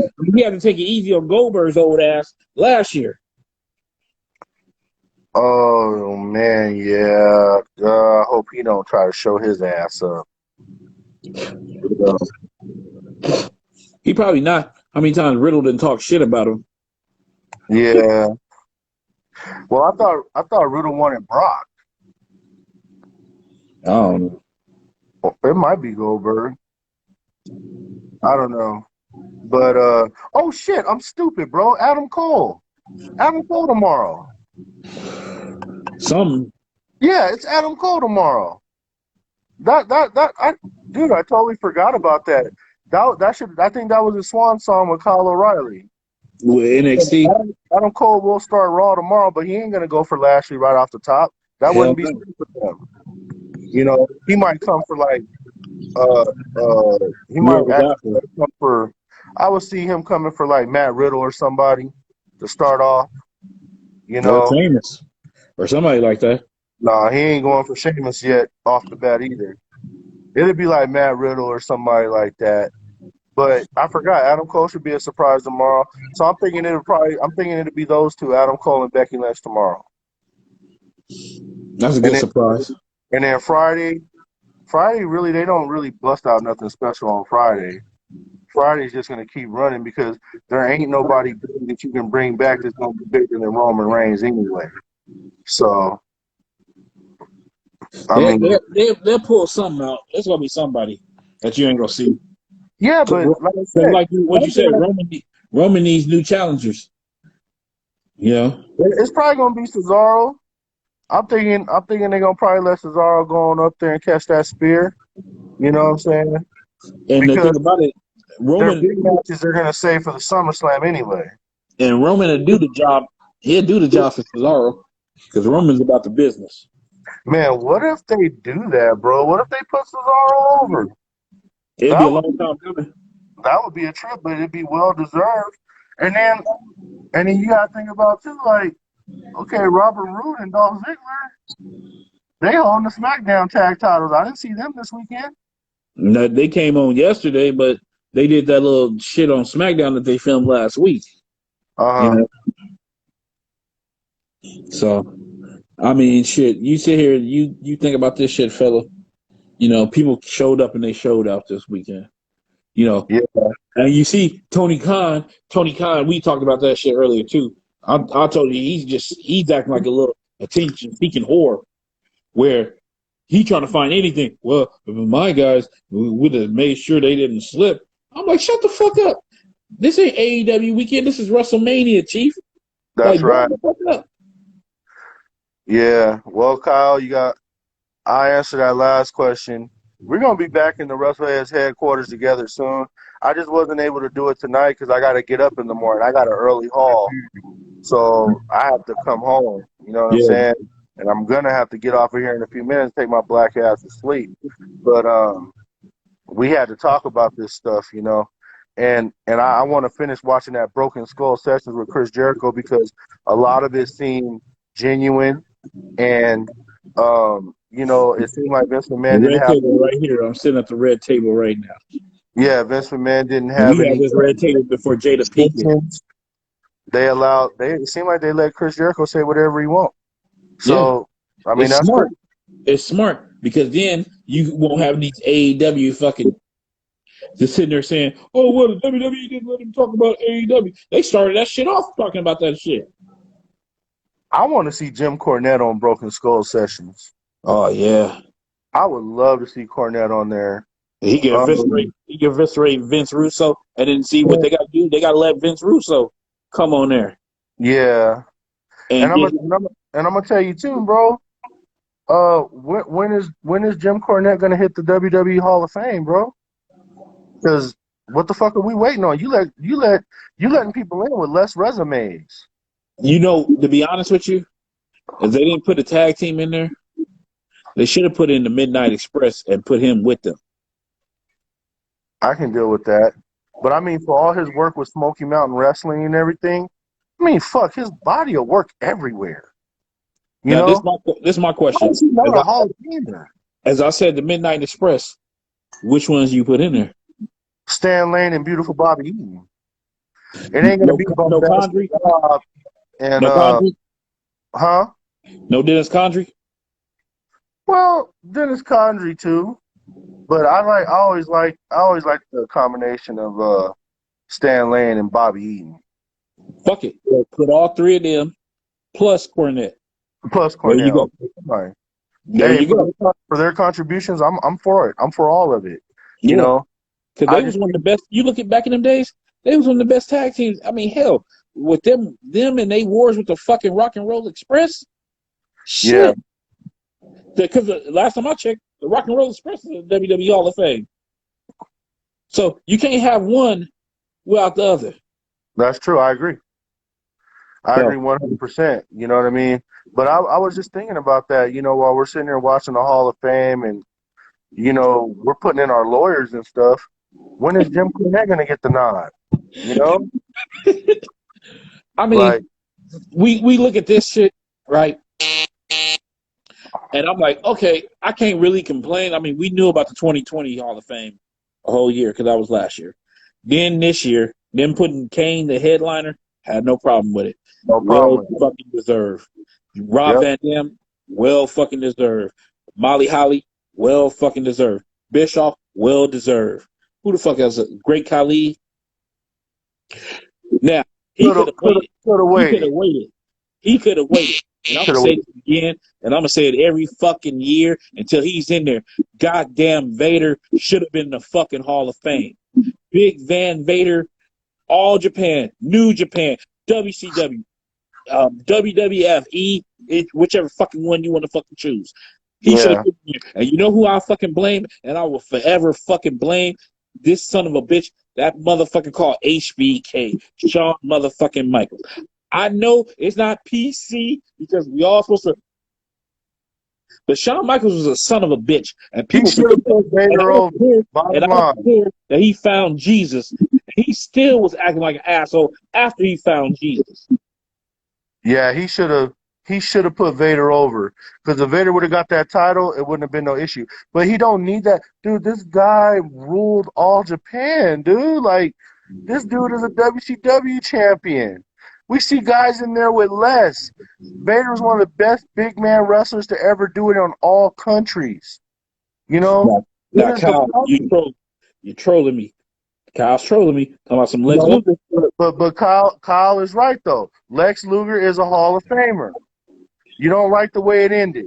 A lot of people don't. But Lex was a part of so many different moments and movements. He was. He deserved He his was. moment in the Hall of He Fame. was. And I can honestly say, put my personal feelings to the side, Lex Luger has Hall of Fame qualifications. He does. You know? I have no problem. But I will say this. But I will say this. Vader should go in first. I agree. Like that's the thing though. Like, you got Vader over here having knockdown, drag out matches with Mitsuharu Misawa. I'm sorry, bro. Like, to see a big man working with those, like, the All Japan wrestlers were all stiff and everything, and they looked big when they were going against each other, but Vader was a giant over them. And not only this, I'll tell you, the moment Vader became a Hall of Famer in my life is when he went head up with Ken Kobashi for the Triple Crown, and fucking Vader fucking made himself jump all the way back for that German. Mm-hmm. And shit. And let's not forget this, man. People don't talk about it. Ron Simmons and Vader is intertwined. Because Vader, you think about it, nobody else would have put Ron Simmons over for that world title. Yeah. Vader did it with no fucking problem. Yep. Vader was a part of history in more ways than one. And this no pushback from him. But this man in his last years pleading. He was pleading with them to put him in there while he was still there. It's a goddamn shame. Already in. No, I don't think Magnum TA in there. But no, he is in there. I don't think so. But Magnum TA, for somebody that didn't get to the pinnacle, if we're going off potential and what we saw and all this shit and how big he was at one time, you goddamn right. Magnum TA deserves to be in the WWE Hall of Fame. I have no problem with that shit. No, that damn accident slowed his career because he had so much more to give. You saw that shit. I was a kid. You saw that shit. I say it time and time again, you know. And as much respect as I got for Sting, if Magnum TA would have stayed around, he was going to be the big baby face for a long time. Sting wouldn't have came on until much, much later. No, Sting would have just been the side bitch. He just would have been the side bitch. Because Magnum TA was the biggest baby face going. He was a worker. He was over. That's why they used that Magnum TA, because they felt like he looked like goddamn Tom Selleck from Magnum PI. Yeah. He was so fucking over with the people. It's crazy. And not only that, he could work. Sammy, you crazy as hell. Yeah. That was the only, I'm going to be honest with you. That was the only bad part. Crazy as hell. That was the only bad parts when you watch wrestling. Like, I know my mom used to watch wrestling with me. Like she wanted to bang Sting and fucking goddamn Ahmed Johnson. And I'm like, come the fuck up. I said he can't even keep his drawers out his ass. And I'm like, you want to get that? They love that shit when Ahmed Johnson's ass was hanging out and his fucking wrestling trunks was going all the way up his ass. You know that was Pat Patterson who designed them trunks and told him he had to wear them. Let's see. Professional wrestling fans say, who's the kitchen bitch of the week? Mine's I'd nominate Tony fucking Khan. Keep your fucking, as Jim Cornette said, keep your dick liquor shut. Like he ain't gonna never do that. and that's the fucking problem. Like, dude, this ain't even your weekend. What are you talking about? You trying to fucking put AEW in that shit?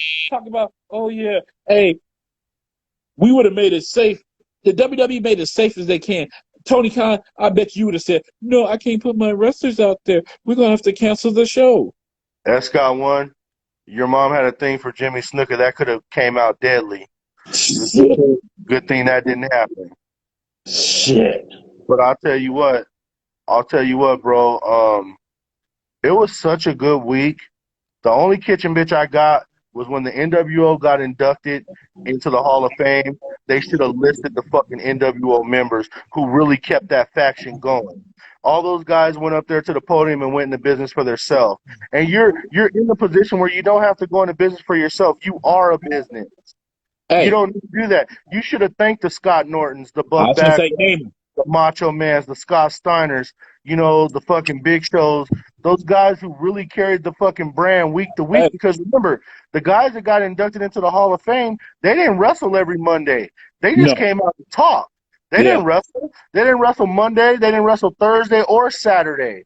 They showed up at the pay-per-view to wrestle. You might get them wrestling maybe one Monday Nitro out of the entire month. The rest of the time, they were just talking. So you should have thanked the guys who kept the NWO brand going. And let's not forget this shit too. And that means Purple too. Sammy P. Black Steve. I was gonna say Sammy P. said Conan. True. Yeah. Conan would be forever more known with the Wolfpack. That's when he got the rise.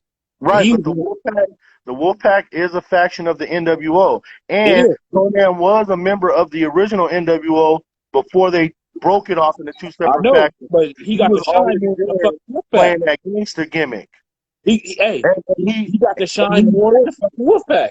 Right, but he worked every fucking Monday with that NWO shirt on. Yeah. Period. While Hogan and them were back there eating cocktail weenies and drinking beers, bro, Conan was actually out there wrestling. Scott Norton was actually out there wrestling. You know what I'm saying? Bagwell was out there wrestling. I was about to say Buff and the stuff. I was going to say, they don't like him. Dude, they don't like him, man. Maybe they didn't like him turning into a whore being on gigolos. Hey, it is what it is, bro. But fucking Scott Norton and Buff Bagwell, when they were vicious and delicious, they wrestled every major tag team in the company. What about Scott Steiner? And Scott Steiner carried it towards the ass end, you know, when he broke off and really became like Big Papa Pump himself. He carried the NWO brand, but it was pretty much dead at that time.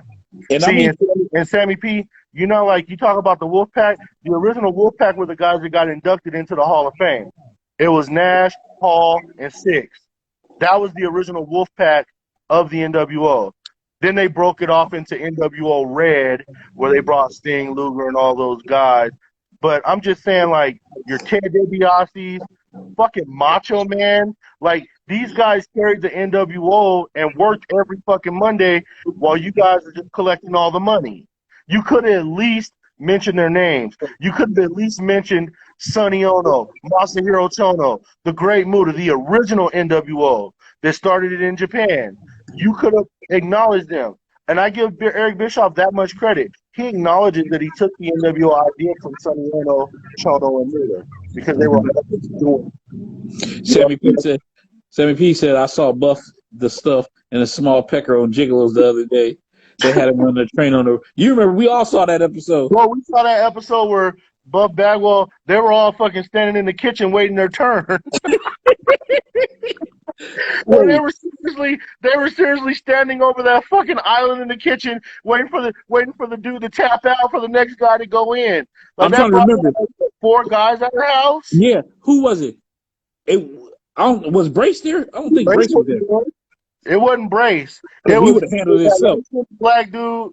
It was a light-skinned black dude, the Italian dude with all the tattoos, Buff Bagwell, and another guy I can't remember. But this woman needed. She knew it all the time. She needed it all the time, and she paid for all those guys to come sleep with her. Like apparently they were busting first, for her to keep having guys rotate in.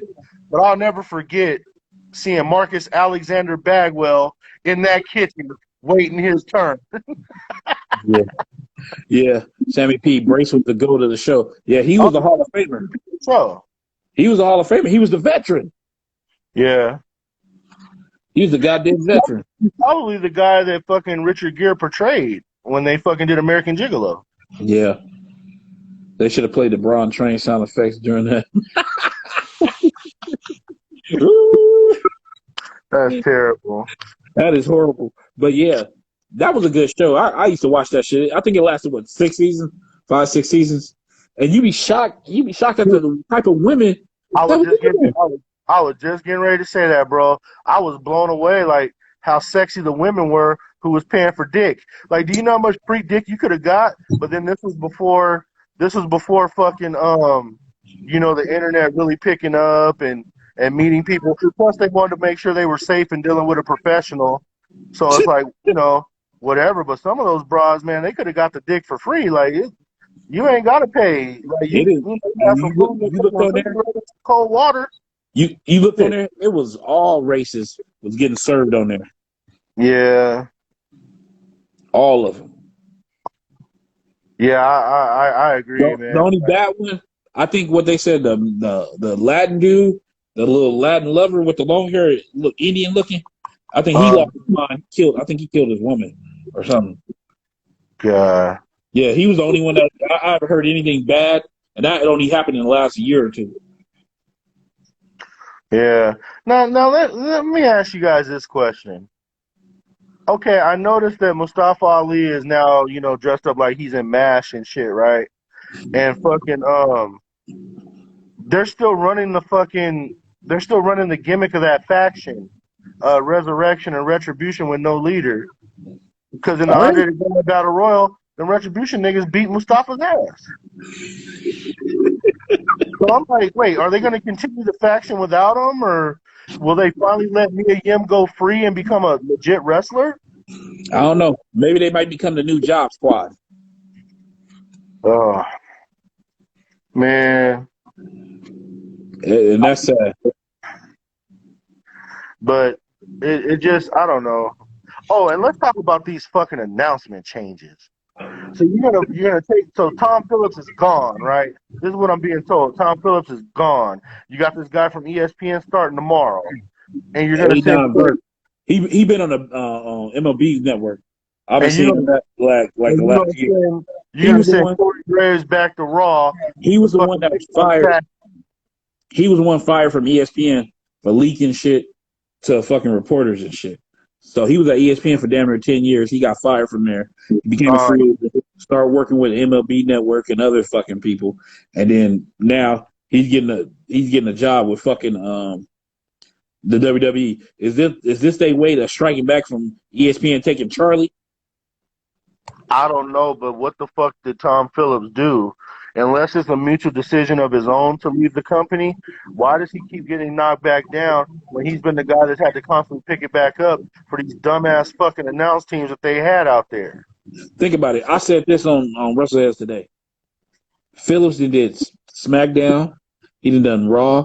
He did NXT. He did NXT UK. And I think what the fucking main event show. He done been on all they fucking shows. Every one of them. So what's the problem? I mean, unless it's his choice to leave, it's like, what's the problem, bro? They take his job and send him somewhere else. He do it good, and it's just like, how many times you go sit there and change him? You go bring this A-non-vert, and then what they said was supposed to be Corey Graves and fucking Byron Saxton. So who the fuck? First question, who the fuck is going to SmackDown with Cole? Is it going to be Samoa Joe? And second, It's just like you said. The bad thing I'm not looking forward to, is fucking Corey Graves spending damn near 2 hours talking shit about Byron Saxton. That's what I'm saying, bro. Like, man, Byron Saxton don't need that shit, man. You know? Hey, PWF Booker T don't want to do TV weekly. That was his choice not to do it no more. Him and JBL. No, because if you look at Booker T, he got his little wrestling school company down there He in running his Texas. own shit, yeah. Yeah, he got his own shit going on. Plus, Hold he got on. go ahead. He got younger kids, so he probably want to be at home in Houston. And shit. He sat there saying like, "Hey, I want to be at home." So I don't know. And when is Morrow going back to NXT? And Morrow done with wrestling. You know, we miss Morrow, but he couldn't take it. It's high pressure. You know, he can still do boxing, and that's once in a while or some shit like that. He's still making money. So, you know, for him, you know, he bipolar, so it's triggers and shit for him. Beth Phoenix, Ray Money, she's still on fucking NXT with fucking Wade Barrett and Vic Joseph. To me, that lineup is fine, even with Beth Phoenix down there. Smart move getting Wade Barrett, stealing him away from NWA. But, you know, it's just like me and Chuck was sitting there talking about with the fucking goddamn Tom Phillips. Like, what the man? What the fuck else he got to do? What else do he have to do? And Morrow do MMA. I forgot about that. He does that too. So that's probably easier for him. Less pressure, no problems. Shit. And then plus, when you look at the pandemic shit, he get to hang at home in fucking Canada. So, and probably have to come out every blue moon. So, Samoa Joe, Ray Money, I think Samoa Joe's career is over. Because every time he get cooking, he get hurt. So it's like, he can't do it no more. And I'm like, he made a nice transition in announcing. I was like, I think that's his thing. He know the moves. He know all that shit. It's a nice, sometimes in life, you got to make that transition, you know? And I think the transition that Samoa Joe is announcing, you know? Because, I mean, shit, he gets to be at WrestleMania with no problems, no nothing. Maybe he can do some training, helping people train. It's like that, man. Because every time, if you notice these few years, these last, I said, 3 or 4 years, Samoa Joe get going, and then he get hurt. And it's like all that shit, it don't help. You know, because I was sitting there answering, they were saying, what about Samoa Joe back in the ring? And I'm like, Samoa Joe's like 42. I think his end career ring career is over. I'm going to be honest with you. Samoa Joe is doing some of his best work on the table, and he ain't got to worry about getting hurt doing it. Exactly. You know, the thing is with him, I think that he reached his pinnacle with what WWE was going to give him anyway. His closest was him having a decent match with Brock Lesnar, but we know that he wasn't ever going to win the big title. So I figure if you're still able to collect a quality paycheck, be around the business, bring the youth on, and plus he does good on the table. Yeah. You know, he's not a dud like Dio Madden. Like he's good on the fucking table. You know what I mean?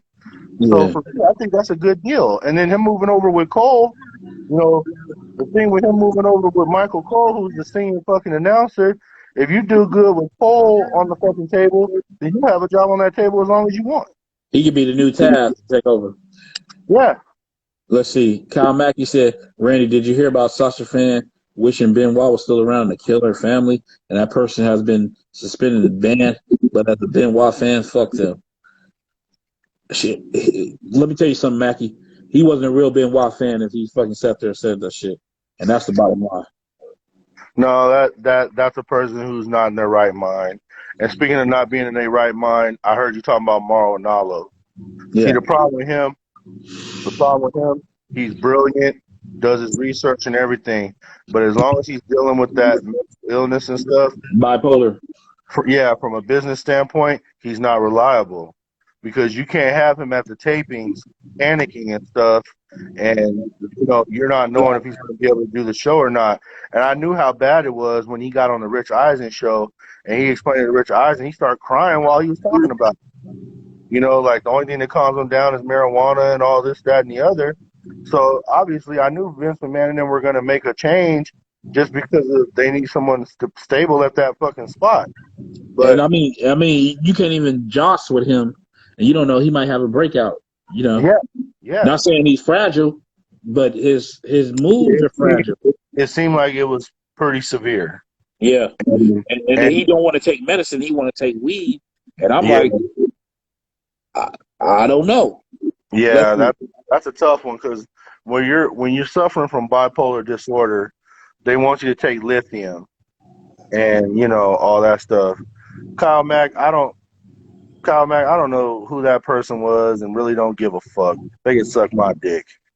Whenever you start talking about killing somebody's family, then you want to bring Chris Benoit into it to be fucking a little smart little fucking piece of shit. I got no respect for somebody like that, man. But that's why I said he wasn't a Benoit fan. Let's see, No. professional wrestling fan said, I can't believe LA Knight got misused in the WWE that quickly. He should be a mid-card on the main roster already, if you ask me. No, he needs to dominate NXT. He could be the next guy in NXT. Look, the dude was walking down the aisle selling a promo, threw a nice swift kick to Bronson Reed big ass, and still was going. And then he got in the ring, he started cooking. I'm like, what else? The thing is with LA Knight, you gotta give him a little bit of time. We know that he's already ready. We know that he's main roster qualified already. You can't slight somebody like Bronson Reed who's been there busting his ass all this time to get to this spot. So if it was his turn to get that spot, then so be it. We all know it is not going to be long for LA Knight to get the NXT championship or even fight for it, because with Adam Cole leaving and, you got some guys that are sputtering their tires, I think, honestly, the feud with Dexter Lumis is good for LA Knight. He'll finish him out, and then he'll be heading up to Gargano to take his belt. And then from Gargano, he's going to take the NXT title, and he'll probably be in the Royal Rumble next year. He's good for it, but he's got to have some time to work. It's to me, it's kind of an unfair assessment to say that he's being misused already. We got to give it a little bit of time because I wouldn't call it being misused when he's already cutting epic promos and he's getting the time to do it. NXT doesn't have a lot of time for promos for people. You know what I'm saying? So they already given him a lot of promo time, and he's going to continue to get that promo time because he can talk his fucking ass off. Then he gets in the ring and he can back it up. Yeah. So I don't think it'll be long for him. I think he's going to be all right. But he got to go through these little steps, you know what I'm saying? Professional wrestling fans say, how about RVD promoting his rolling papers on live TV? Yeah. I was like, damn. Let's see. David Rosca said Edge should have been Universal Heavyweight Champion. No. I think Edge did a great job tonight, and he did exactly what he was supposed to do. Look strong, look good, but you're not better than the champ. Yeah. And it just is where it is right now. And then Raymond Richardson says, how long do you think Killer Cross is going to have the NXT championship before he moves to the main roster? I think for the rest of the year. Honestly, for him, I don't know if he's a main roster guy. I don't see him really making an impact more than what he's doing now. His woman can go to the main roster, but as far as him, I don't see it happening, bro. If they didn't let Bobby Roode go over, and Roode is way more talented than Killer Cross, I don't think Killer Cross would make it on the main roster. He's the guy that probably should stay in NXT. Let's see. Jay Gauthier say WWE buries Impact talent. Not all Impact talent. I can't say that. Because if you look at it, Killer Cross is Impact talent. He went forward. Bobby Roode, even with that shit, Bobby Roode didn't have a good run. Good, decent run. Even U.S. champ, NXT champ, tag champ. He didn't have some hardware. Who else? AJ Styles is Impact talent. I don't give a fuck about the 2 years in Japan. All his work was in Impact. Sure was. And I ain't never seen nobody get treated as great as he. People forget, what's that shit? Consequence of Creed, aka boy from the New Day. Yeah, Xavier Woods. Xavier Woods. He's Impact talent. Yeah. No, they've done right by the Impact talent that's willing to put in the work and stuff. I do feel bad. Like you do have some casualties along the way, like Eric Young and stuff, where it just didn't work out. James Storm didn't give it time to work out, you know. So, but with that, look at all the people Randy just named. They're all fucking future Hall of Famers. Hey, but you know who been bearing Impact talent? AEW. AEW been bearing everybody talent. AEW. What's that? Fucking goddamn Cage. Fucking you could say the Lucha Brothers. Shit, who else? Man, that's why I got to watch that Smoking Skull Sessions, because I was listening to Chris Jericho's logic for starting a company, and basically he told Steve Austin, you know, you got to have a TV, you got to have TV time, which is true. You got to have at least six superstars with enough talent to build around, and the 6 people that he named was obviously Rhodes, Omega, the Young Bucks, Hangman Page, and himself, Chris Jericho. And I'm thinking, okay, I can deal with everybody on that list except Hangman Page. You do not build a brand around Hangman Page. He wasn't an established name before this. He's trying to get there, but let's be honest, Omega don't want to wrestle him either. Like they're not building around those guys. They're building around Moxley. They're building around Omega. They're building around Cody Rhodes, who, I mean, like, Cody Rhodes' character don't even have no fucking direction. He can't go for the belt because he fucked himself with them stupid-ass deals he made at the beginning of the goddamn show's run, where he can't even go for a major title, so he keeps wrestling these special attraction matches that don't fucking make – it doesn't mean shit. It doesn't get nowhere. It doesn't go anywhere. Nope. You know? My thing is with them, until your storyline start getting some goddamn direction, it ain't gonna do you no good. What's the point of Mike Tyson being in the inner circle if the inner circle ain't going after nothing? What's the point of fucking MJF talking all this shit? You're not gonna put the belt on him. Here, let me start. Let me go ahead and bury AEW. Now, one, they need to figure out the botching situation first off. Big time. 2, they were supposed to be this. Oh, we're supposed to be better in tag team wrestling. Where the fuck is that? I ain't seen it. They gave everybody who had the titles established names for them, other than fucking the motherfuckers from that used to be in TNA, goddamn SCU. But SCU is cool with them, you know. Yeah. 3, what you doing with your heavyweight situation? You got fucking Omega doing shit, and that motherfucker hardly works anymore. He's more focused on doing shit for TNA, and I'm like, you still got a company that you're running. You need to be defending that belt once a month. Hell, you know, I'm starting to see him working more at TNA than over in fucking yeah, Kyle. Then what else? They women's division. Fix it. You think about this shit. I ain't seen Thunder Rosa. I think fucking what's the name? Dude from the Smashing Pumpkins pulled her ass back like, you are property now. You helped them. We back in business. Get your ass over here. Yeah. So they using they goddamn workers. You got Britt Baker, who was a part of one of their best matches in the history of that company. You're not pushing her. You're not showcasing her. You know it's bad enough that she got to come out with promos saying you're not doing this shit. So where are you going? Get female workers that can actually work. 5, people sit there and talk about black history. What's going on with the black people over in AEW? Nothing.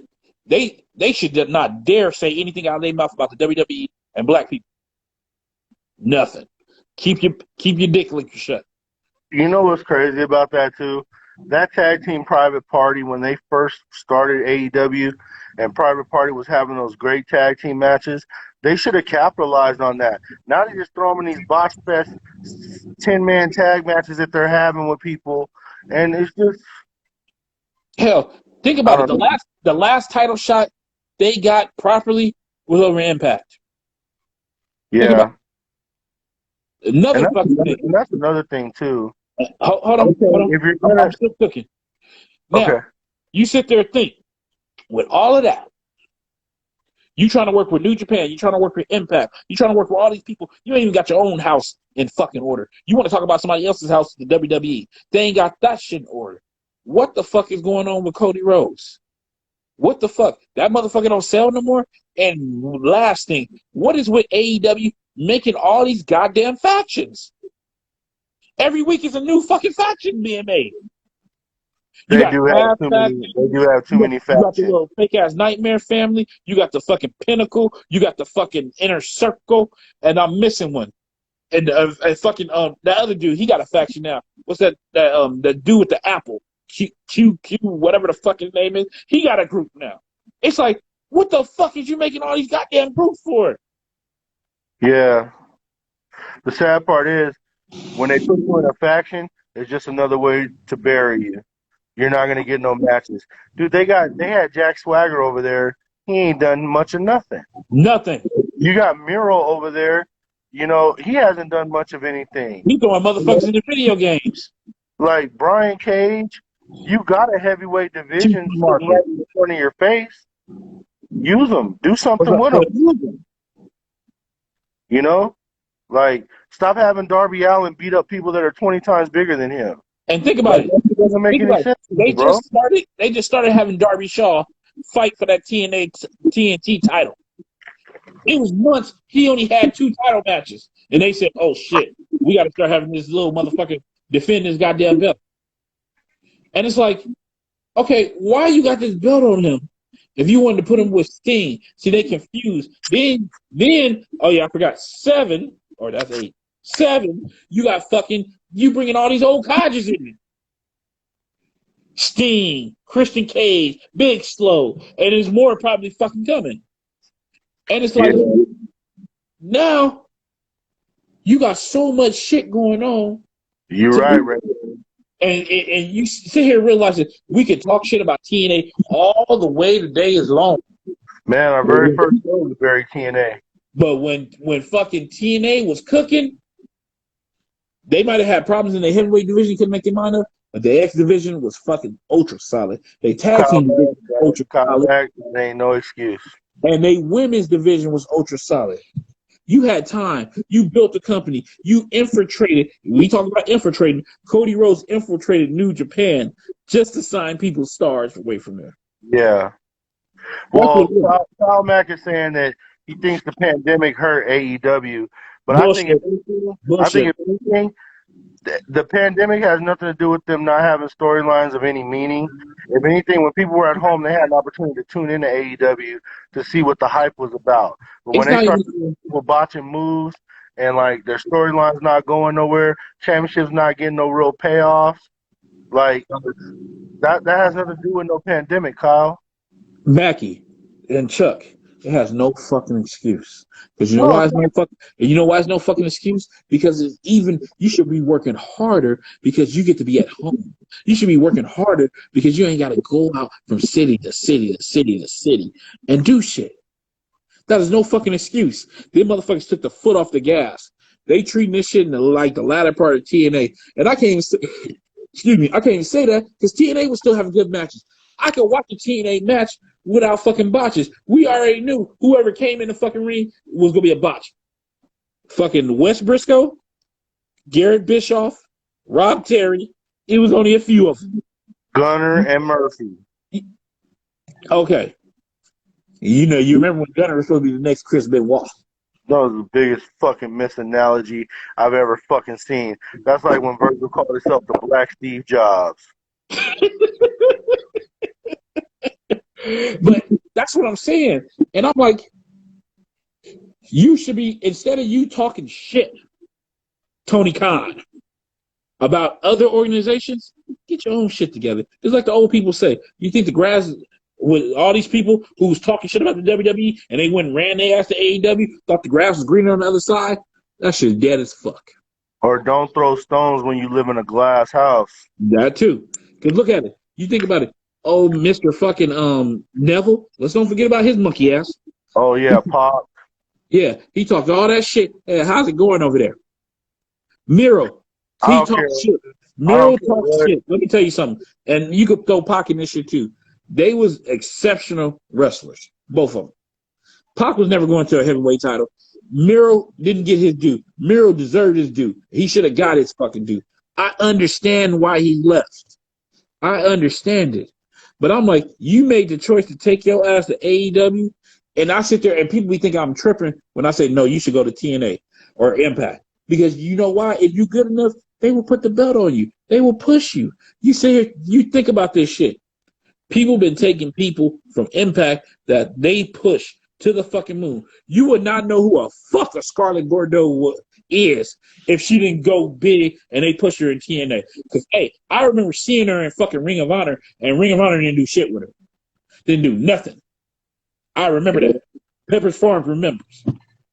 Yeah. Think about that shit. Motherfuckers went to Ring of Honor, didn't do shit. They go to TNA. TNA know how to fucking use them. This new TNA administration have been running this shit the last few years. When they got Dixie Carter ass out of there, things got better. They honed down the pay. It's just like that fucking what's the name? All Ego. You know, Ethan Page. They wouldn't have got nobody like him. But when they got that new shit and they started tapping into Canada and shit like that, they start bringing motherfuckers in here. And fucking, and then what kills me, you got somebody like AEW sitting there talking shit about TNA. I'm like, please. I could watch TNA and not see a botch fest. I could watch TNA and fucking see motherfuckers working or Impact and see motherfuckers working, getting the job done with nobody in there. You got people in at the Daily Center and you still fucking up. Good old Daly's place. And what Daily Center? The cons on the shit. Look, at the end of the fucking day, it's like this.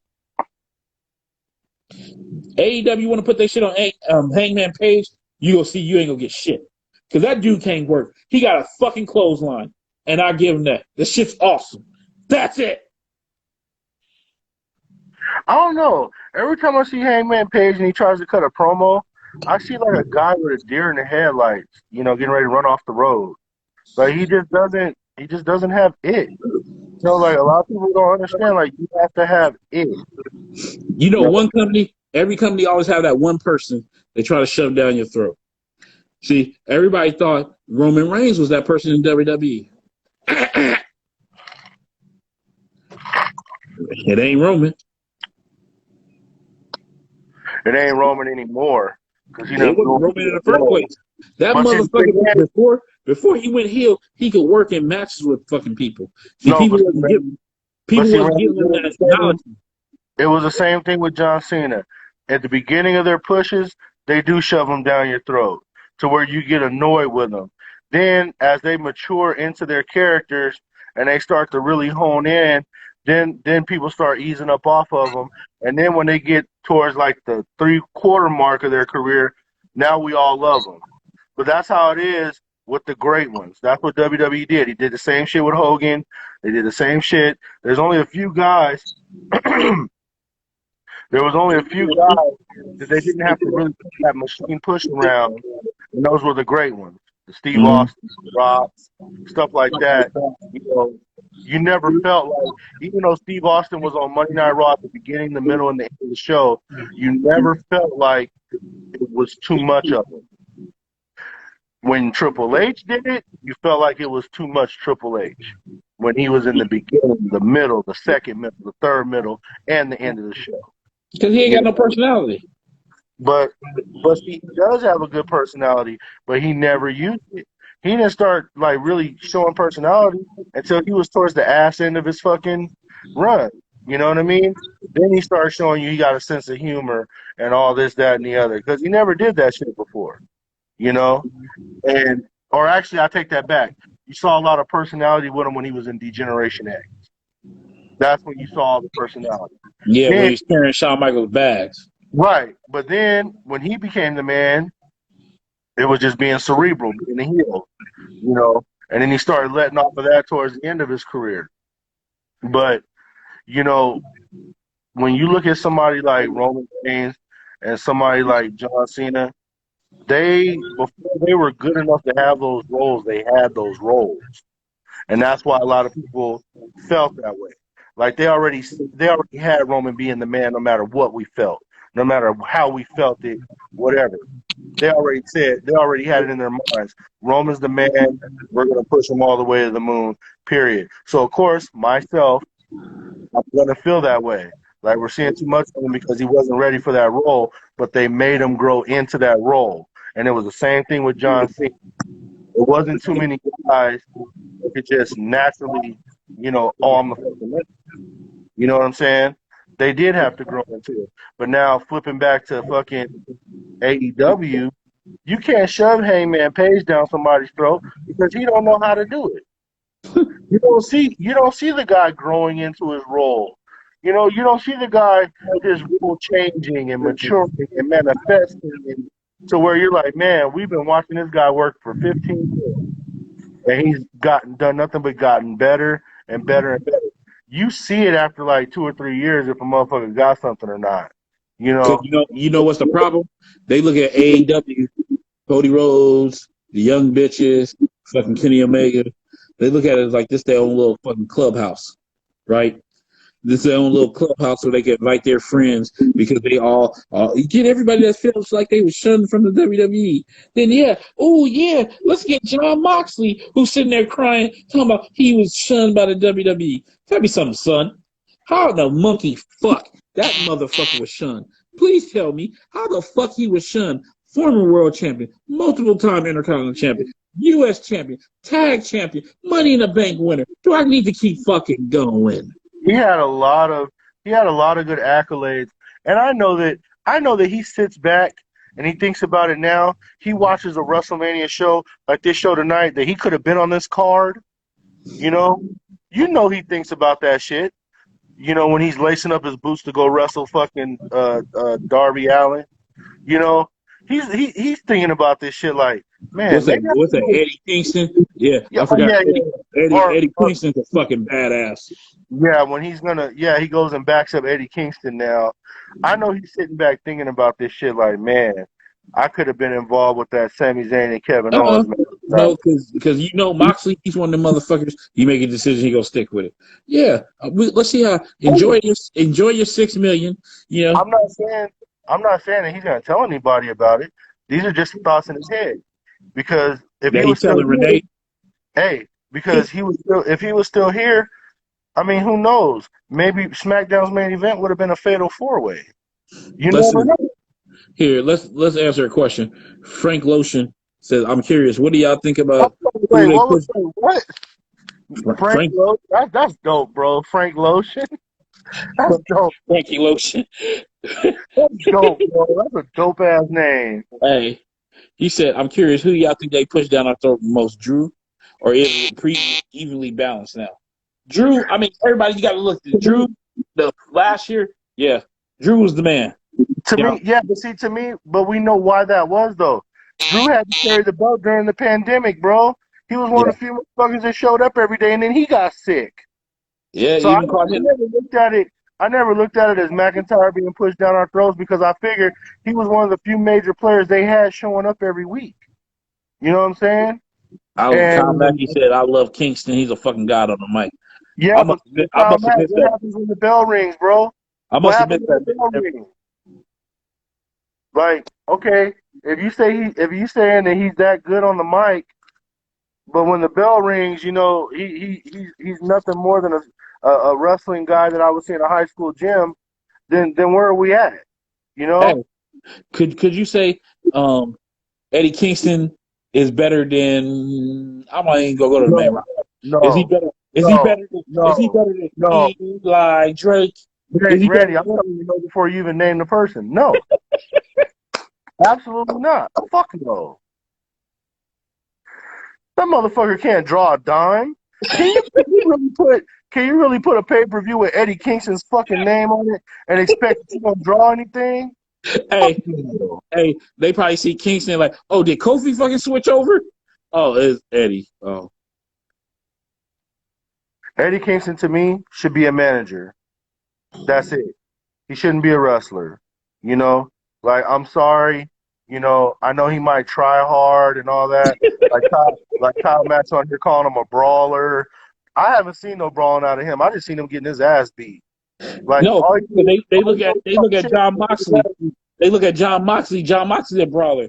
I don't like how he fucking wrestles. I never have. To me, I said this a long time ago. You could attest to this and shit. We got 100 and probably 150 fucking episodes on fucking YouTube. You can go fucking check out. I've been said about the Moxley shit. This ain't no new fucking shit when he was Dean Ambrose because he John Moxley. He's supposed to be so fucking different. Last time I checked, the motherfucker's just Dean. He's the same Dean Ambrose, just with some military pants and a fucking cut up vest. That's Right, it. but see, Ray Money, you just said it yourself. Right now, they do have him working on top with Moxley, but it's because he's with Moxley. Eddie Kingston by himself. I mean, seriously, what the fuck is that gonna do for anybody? You know, like it just, I don't know. I never saw the talent there, bro. I think I And look, and then you think about never saw the talent. AEW supposed to have a tag team women's division. How you gonna have a tag team women's division when you don't have no good women workers? All you got is the champion right now, and she didn't have the belt too long. It didn't got stale.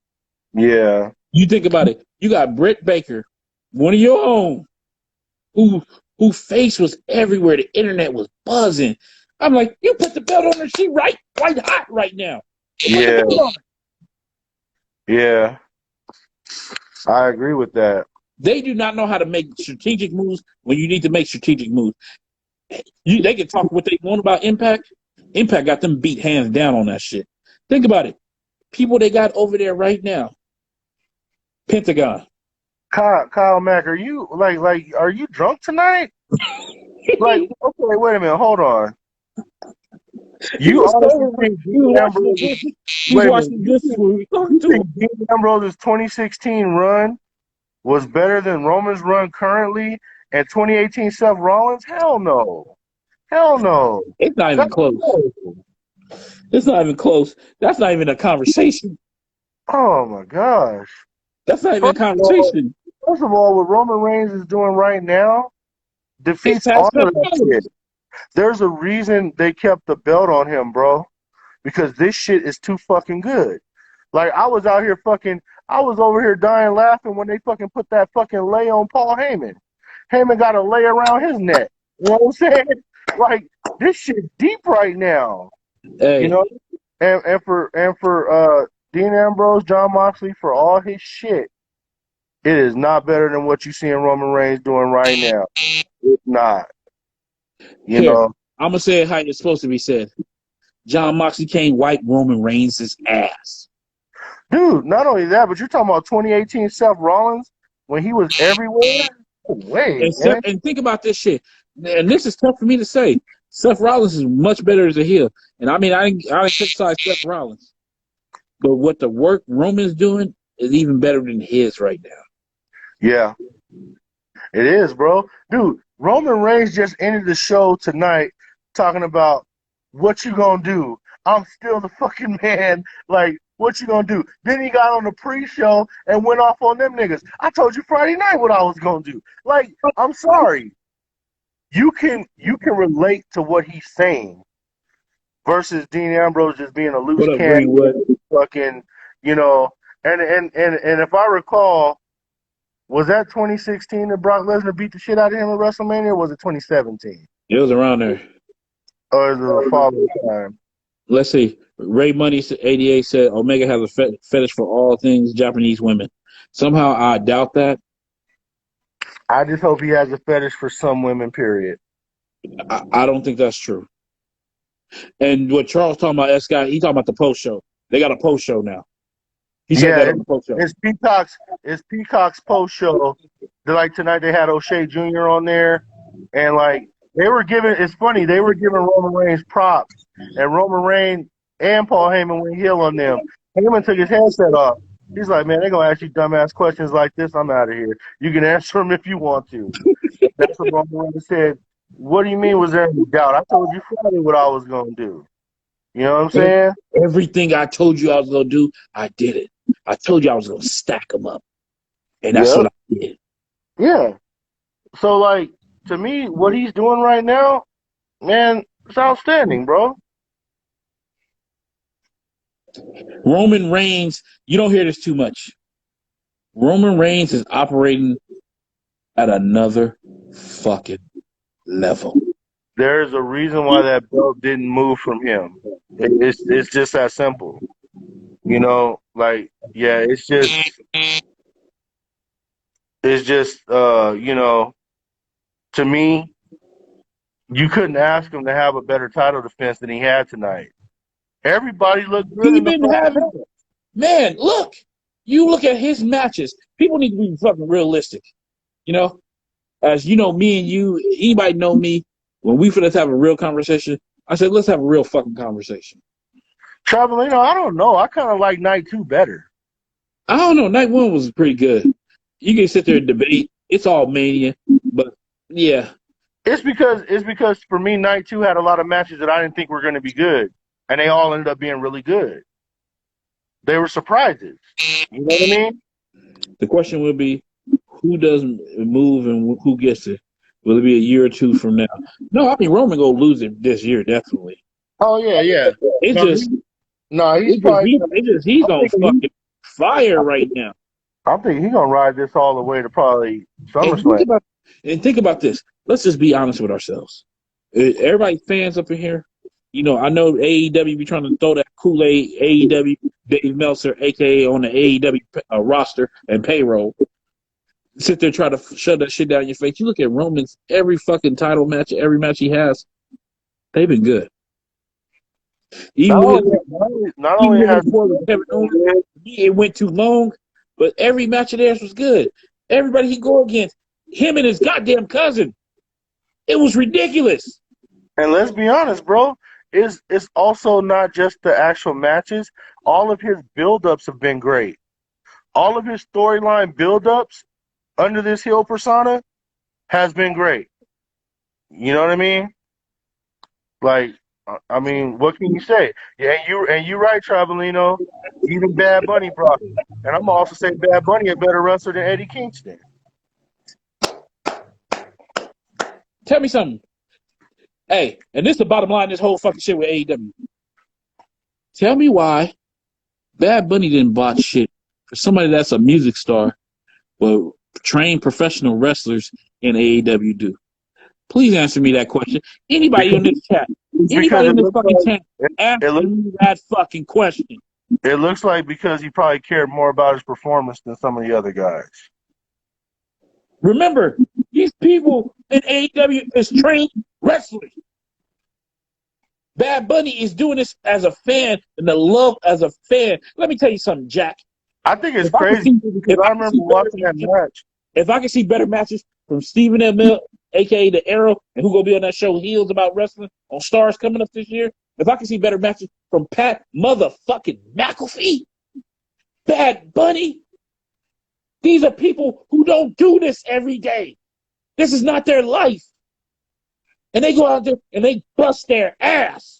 And then you go turn around and look at Eddie Kingston. If I got to turn to 245 on fucking Turner on fucking Wednesdays and see a fucking botch fest, or not even that, see lazy motherfuckers go out there, Kenny Omega, the young bitches, you name them, stack them, rack them. It's something wrong with that. Something missing. But shit, to sum this up, because I got to get off of here. Yeah, hold on. We gonna get off at the same time. Now we done with the wrestling shit. That's the end. We already said our kitchen bitches. People passed away this weekend.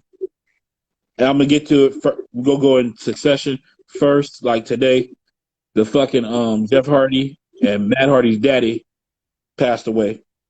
R.I.P. Yeah. To him, because he helped make their wrestling dreams possible. Helped do the ring. You seen the stories and all that shit. Single parent, all that shit. R.I.P. to him. Yeah. 2, I seen what's that? Blackheart, female tag champion in NXT. Shotzi Blackheart. Her pops passed away today.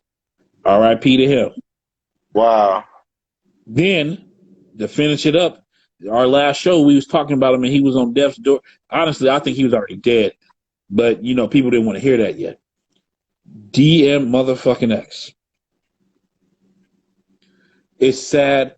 We starting to hear different stories now. What was the story that came out today, young Chuck? See, today they were saying that he got the COVID vaccine and he caught a heart attack. So if he got a COVID vaccine and That had a don't heart sound like attack, drugs to me. then why are we talking about a drug overdose? Yeah. You know, that's the part that I don't get. Like if he was getting a COVID vaccine so that he could tour, and his heart stopped on him and stuff. But the first thing out of everybody's mouth was a drug overdose, overdose, then a heart attack.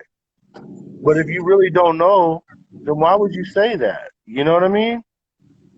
They always trying to slander somebody, man. Bullshit. Crack the autopsy will show. They probably they're gonna do an autopsy. They have to. They should have already done it though. But see, my thing is, if he had those kind of drugs in the system, they would have hurried up and said it. Like how they trying to do George Floyd. They would have hurried up and said, "Oh, he had this in the system. He had that in his system. He had this in his system." Because he black, so they don't care about keeping their stuff privately and all that stuff. No, I'm not saying the vaccine caused it. What I'm saying, I'm not saying that's what caused it. What I'm saying is, like, if they saying that he got a vaccine and then he had his heart attack, then it's like, was it a drug overdose? You know what I'm saying? Because they hurry up and try to say we have drug overdoses and all this. It's never an accidental. We need a help situation. Like Philip Seymour Hoffman had, how many bags of smack in his house? 50 bags of smack. 50 bags of smack in his house, and it was unfortunate, and he was a victim. But accidental overdose. He did it to himself and all this stuff, and it's like, okay. But that's what I'm saying. And regardless of what got him there, he ain't here no more. You know what I'm saying? I just don't like how. I don't think that was Willie Mays. That was Hank Aaron. Hank Aaron, right after he another one. Right after he took the vaccine, he was out of here. Yeah. But getting past all that, X is gone. One of the most hard-hitting, real motherfuckers on the rap. If you sit there, you listen to the lyrics, DMX was telling you his fucking life. The mental shit, all that shit. You listen to the fucking lyrics. If you sit there and listen to the shit, he was telling you like shit he went through, shit he was going through. And that dude, my God, was flesh of my flesh, blood of my blood. Oh, goddamn classic. Man, I like this Dark and Hell is Hot. People love that one too. I like that one. Yeah. And it's sad that he's gone. And I mean, he left so many kids. Like I thought it was 15. Some people were saying 16, 17, either or. I didn't know he had that many kids. Yes. He got like nine kids' moms. I mean, that's including his ex-wife. He had his first 4 by. And then he just started popping. And with all them kids, and they don't have a father no more. All 15, I'm just going to say 15 right now. All 15, they don't have a dad no more. And I mean, the only thing I heard the rumor this weekend, they was talking about that Jay-Z and Beyonce were going to buy his masters for like $10 million and give them to his kids. And Prince Philip, R.I.P. too. I forgot he passed away too. That's right. He was 99 years old, wasn't he? He was 90 something, yeah, somewhere around there. Yeah. Yep. He hung in with the royal family a long time too. And then you got young Harry that got to go back, but Meghan's not going with him to the funeral because she's pregnant, so they told her not to go anywhere. And I mean, right now that wouldn't be good for her anyway. With the it's safe for her to stay her ass right over here with us. Yeah, for all the racist things that was said. Yeah, They don't toxic have from everybody. Hey, to Chris, right or now. AKA fucking what's her name? She on Power. She on Power Ghosts. She on that, and then she's on the that Tyler Perry one, the fucking the Oval, the daughter from the Oval. That was DMX goddaughter, and she had a lot of pictures with X. I've seen them over the years and everything. But yeah, and RIP to all lost people that passed away this week. Yeah. It's hard and it's just sad about X. I mean, he was a tortured soul. Most artists are, you know. Yeah. So, well, we got to wrap this up, buddy. Yeah, we about to wrap this up right now. So, with that being said, we gonna see how this week looks. What happened this week? If it takes an emergency, Obviously, tomorrow's the biggest Raw of the year, so I'm pretty sure Raw gonna be good tomorrow. Yeah, we might have to come on if some magical comebacks happen or something like that. Yeah, or some bad ones. Yeah, that too. And we see how this week turn out. And then don't forget, everybody, NXT is on Tuesdays, and Impact has moved to Thursdays. So you damn near getting wrestling. That is every day. Every day. Yeah. So. All right, man. You guys take it easy. All right. Good night, everybody. Hell of a show. Hell of a Wrestlemania. Everybody showed up and showed out. That's right. We will see y'all soon. One more thing before I go. I did not know that Rhea Ripley had titties like that. You know, I told you she had ass. I just really noticed them tonight. What about her ass? Yeah, she got some cakes back there, but I just seen them titties bouncing up and down because Oscar was she had her, really moving them around and stuff, Hey, it's a lot of people. It's a lot of people showed up and showed out. I mean, shit. Just like if nobody was looking at Bianca Belair with the cakes, Sasha got a nice little body. Oscar, it's weird. She got a weird how she built, but it's attractive. Yeah. So I just had to say that. It's okay. It's okay. And Dana Brooke, let's not forget this weekend, Dana Brooke, where nip slips, Mandy Rose falling that nice ass. Shit.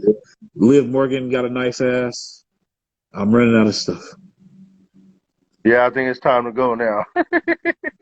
Hey, and for y'all fans, that was y'all sex talk right there. We have some sex talking. Oh yeah.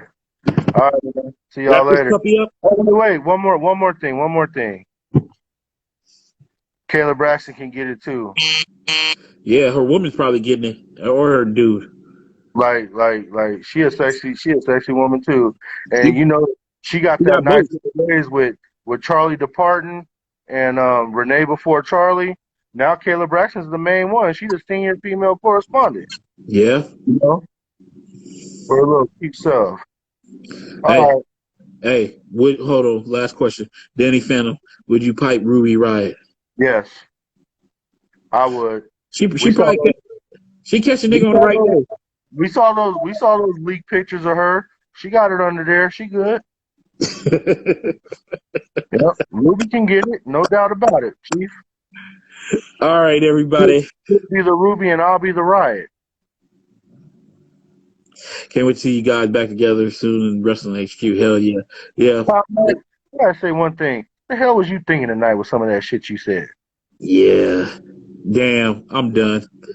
Okay, yeah. When you bring up that waste of space, I'm out of here. All right.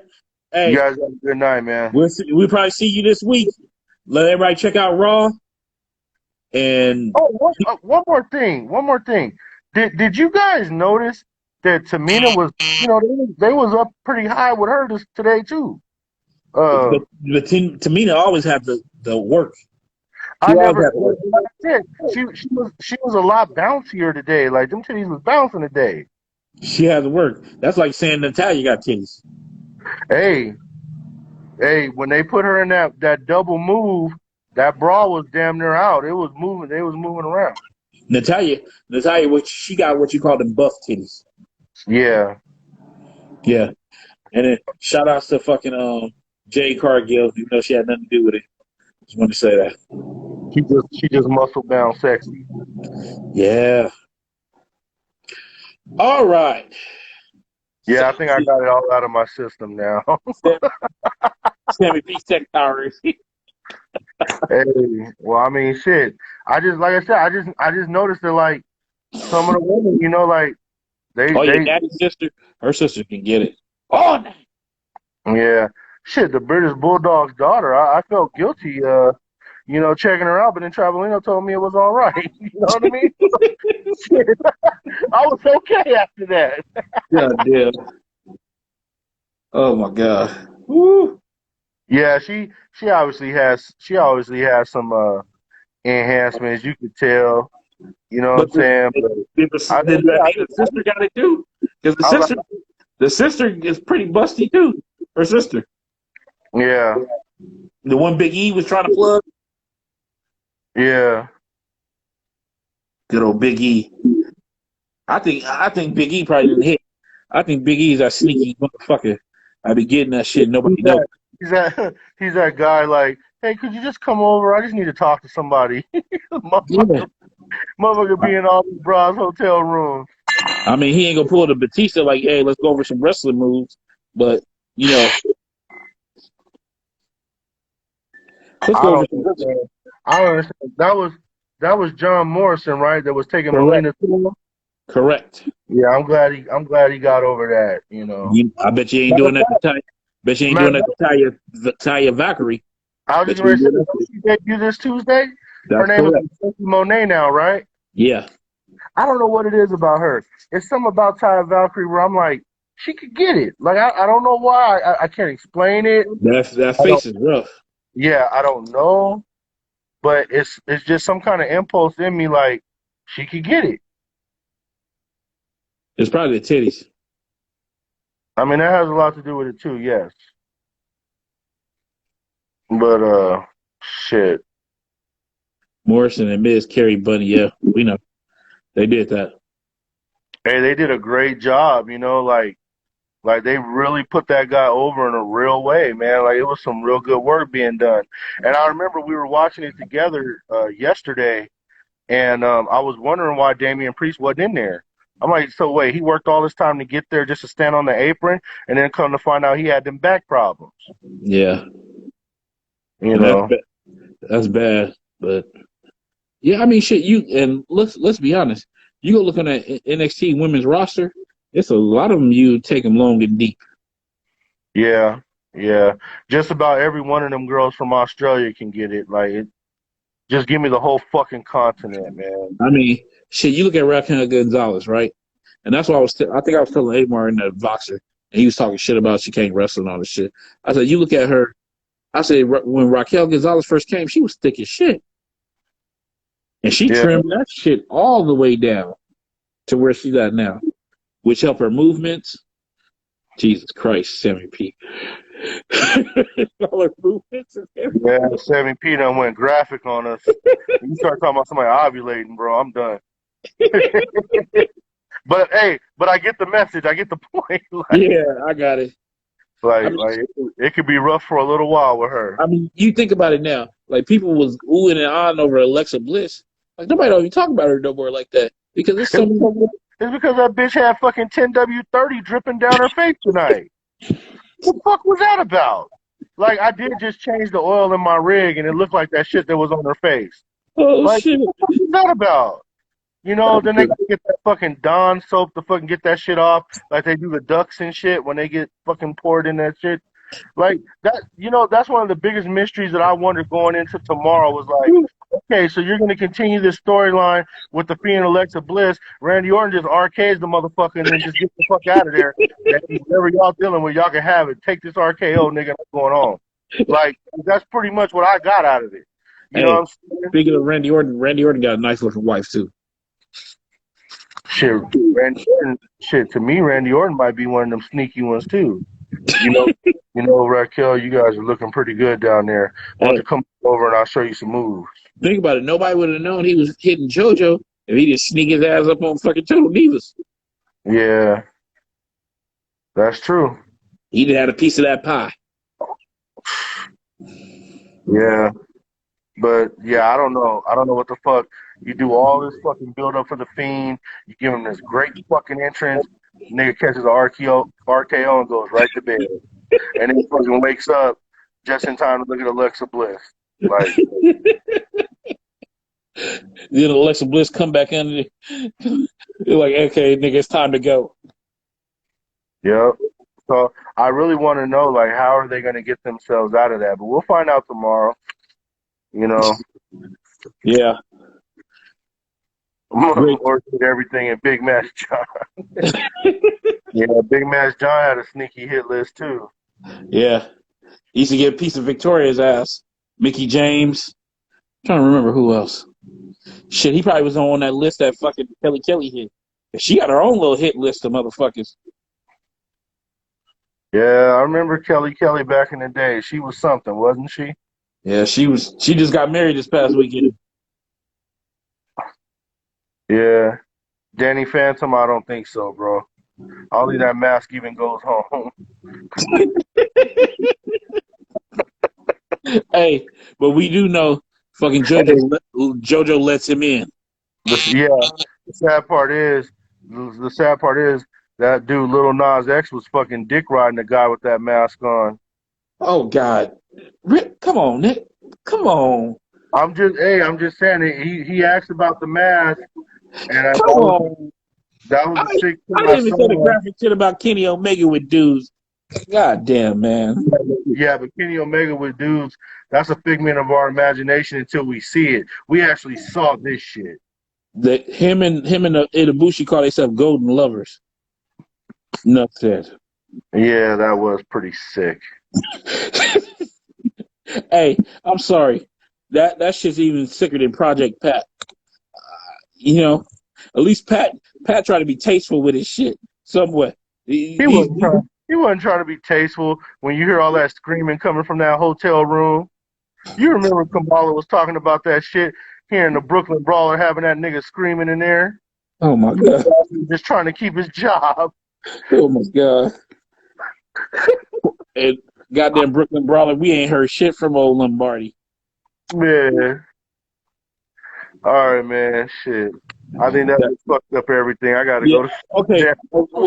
Let's just say something else. We can't end the show on the Brooklyn Brawler got him fucking squealing like fucking Ned Beatty and shit and fucking what's his name. Oh my God. Not Deliverance. I remember watching that episode of King of Queens and shit, and fucking Doug went down to Arthur's room and he goes, "No one screams like Ned Beatty."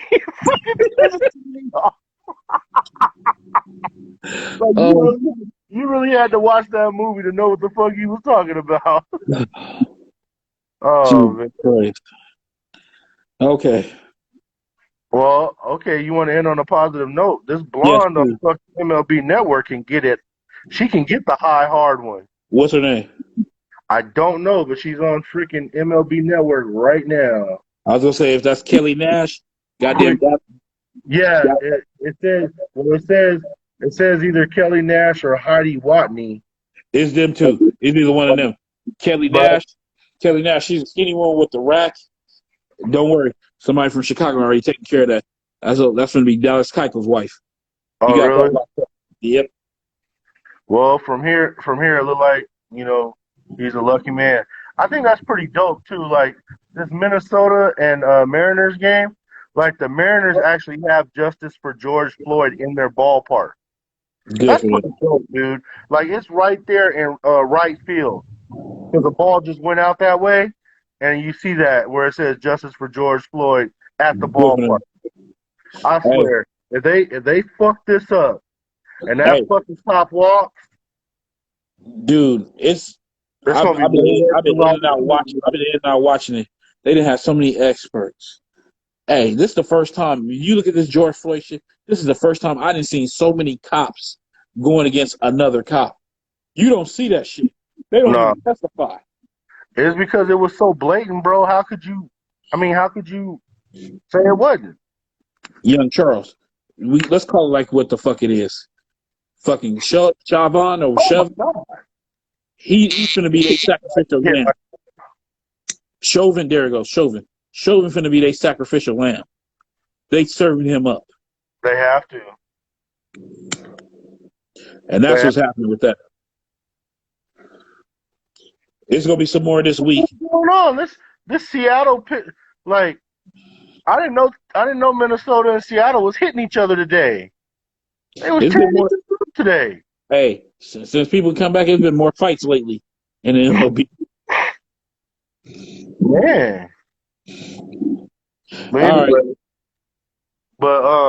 I'm trying to think. Football sports babes.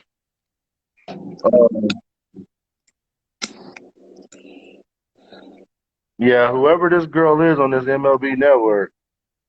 They got two. It's Kelly Nash and that other the Heidi chick. Yeah.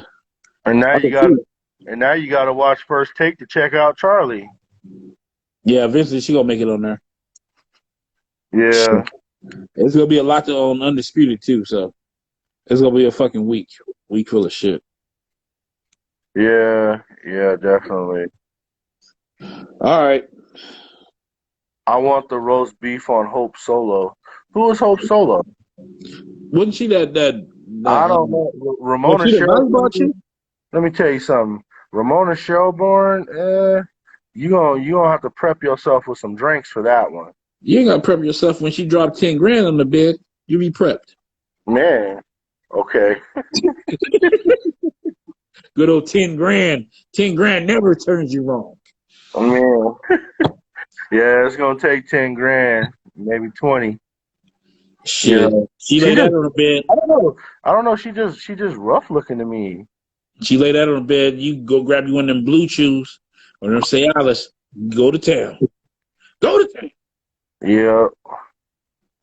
All right. Soccer goal. Doris Burke. Jesus Christ. Ain't she a senior citizen? Doris Burke is pretty up there in age, but I'll tell you what, I can see where he's going with that. I'd do it. You do her before you do Ramona Shelburne. Yeah, I would. Jeez. I kind of feel like Doris Burke is going to bring more to the table. Maybe Ramona Shelburne work harder because she's uglier. You know what they say? Yeah, maybe so. But she gonna give you the inside stuff like how she be getting the inside stuff on basketball. Yeah, I don't know, but I can see where he was going with Doris Burke though. I can understand that one. For the longest time, like when I was a kid, man, I wanted Hannah Storm like nobody's business. Like when she was on Channel 4. Remember when she was on Channel 4 with Amara Rashad doing inside stuff? Hey, but Hannah Storm wasn't bad looking. She's decent looking now. She's older. Yeah, that's what I'm saying. Like, she got older, but I don't know. When I was a kid, man, Hannah Storm was where it was at, bro. Yeah, that was good shit. Exclusive Squad. And it was nice to see Bailey with the cheeks. Yeah, Bailey got some nice cakes too. Yeah. Like she really do. She got that fucking pan dulce. Yeah. Like, 'cause like ever since she been rocking this fucking Janet from Three's Company look, she's had a lot more personality to her. Hey, and let's be honest. You remember she dumped her long term dude, she dumped his ass. I think she might be getting tuned up by somebody. Probably. Because now he can focus whole shit to being a part of that little that job group in AEW now. He on the little job squad. Oh Lord. Chuck like Wanda Sykes. Jesus Christ. Let me tell you something, man. Before she cut them titties off, Wanda Sykes could get it. Get like, what, a burger? Like I stand by my word with that. Now once the titties was gone, I had no more interest. But there was a time. That's too much. She had that unbelievable rack, Chief. I'm gonna totally disagree with you on that. I like how you fucking lean back off your chair and to the left. I'm gonna just disagree with you on that. But I'm telling you, bro, I saw something there. It's like Kim Whitley, bro. Like comedian. fantastic body. You know? Shit, she'd get it way before Wanda Sykes. Like, to me, when Kim Whitley played fucking Sugar next Friday, I was all in, bro. I was all in with that shit. She got some titties, boy. Mm-hmm. Shit. Look, Sammy. Look, Sammy. It was taken out of context, bro. I was talking about back in the day when she had the big tits. You don't remember when she had the big rack? Nigga, titties, non-titties. No. Look, Wanda Sykes is not a bad-looking woman, bro. Hey, and I don't give a fuck if you talk about her. If you talk about her playing Biggie Shorty and fucking what's that motherfucker Pootie Tang. Not even then. And she was looking like a woman. Nah. I think she's a good-looking woman. A rat-a-tat, matata. Hell no. Hell no. Well, you know, you can't win them all, Hasselhoff. Elevated Science, welcome to the end of the party. Yeah, we just getting ready to get out of here, man. I got to get up at fucking 3 o'clock. I got to go to bed, man. Yeah. I'm trying to think. All right. There's got to be one more, though.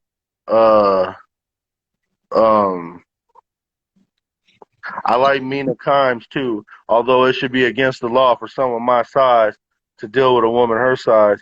But she has that. She's the analyst on ESPN. She's cute, too. No, who's that other analyst? I seen her the other day. She mixed. She just had a baby not too long ago. Oh, you talking about Elle Duncan? Yeah. Fire.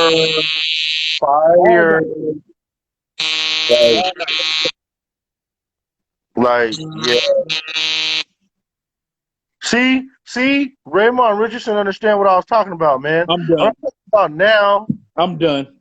You can close out the show. No, the show is closed. Like, when you bring up Nyla Rose, it ruins everybody's fun for the night, you know? I'm done. Like, just get ready to talk about how Elle Duncan was, and then that just ruined it. Hey, I'm like Bob Barker. Good night, everybody. Yeah. Hey, what Chick Hearn say? This show is in the refrigerator. Eggs are hard. The jello jiggling. Shit. That's disgusting. Hey, see, good. This is how we can end it. Danny Phantom. Yeah, Ariel Winter. Yeah, before she chopped him off the family, Modern Family. She had some titties. Man, can we talk about Sofia Vergara? Like, for years, she was a sex pot, too. Yeah. Now she's an old pot.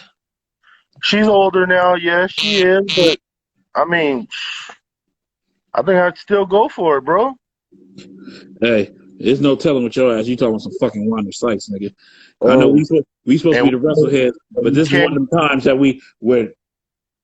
And we can't forget about Christina Hendricks. Those are some of the best tits you'll ever see in your life. I told your ass, nigga.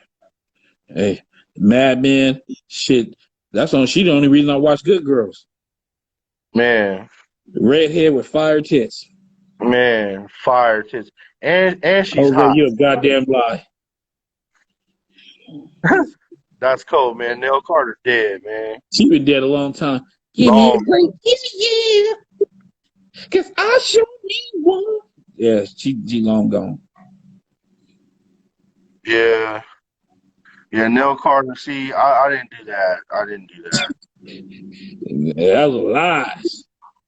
Yeah. I like big women, but shit, it ain't like that. No, not her. No, man, you know who's fucking fine? It's fucking that goddamn Vonda Carlo, the widow of Patrice O'Neal. She is fine. I heard y'all talk about it, and Danny Phantom, you are correct. Salma Hayek is still top shelf. Oh yeah, she never fell off. I ain't never. This nigga said Florida Evans. I'm done. No, you can't bring Esther Roll in this, man. She like 100 and something. She was still alive. Bro, she's dead. She been dead. Shit, she died right after Rosewood. Fucking y'all gotta send me a picture of her. Oh man, all you gotta do is go to her IG, bro. It's like one of those things. Okay, Like send it to me, nigga. it's just it's like one of those things where like you see her and you like somebody Oh, gotta be hitting that. Like I understand. Sammy P, that's sick. No, I wouldn't want Linnell. Like she's been in mourning with this dude, still working hard to get his stuff out there, and he been gone 10 years. It Yeah, makes me wonder. And she bad, like she is bad, bro. yeah, you gotta send me. Or as fucking Sam Jackson told fucking the late Zeus, break off the beeper number, nigga. Yeah. Hey, that motherfucker was adamant about that shit. He was like, "No, I'll give you his beeper number." Well, break off the beeper number, nigga.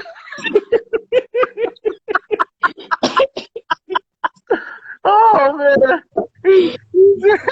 that motherfucker said, and I bet it was your idea to have that picture with you and that big motherfucker. And she do drunk Kamala Harris. You ain't gotta be drunk to fuck her. No. She acts like Kamala Harris drunk, Who? like making fun of Kamala Harris because she's a Who? comedian also. So like she'll be faded doing Kamala Harris impression. Oh. And Kamala Harris, the vice president, she can get it too. Yeah, she really could get it. Like I don't know if Scott hitting it right or whoever his name is. But I'm just saying, like, yeah, I can't remember the last time we had a VP, a female. Well, we ain't never had no female VP. In the White House like that, where you feel like, man, I can still get it. Like, Okay, anybody in the goddamn Wrestleheads little private chat, send the goddamn fucking Yvette DeCarlo.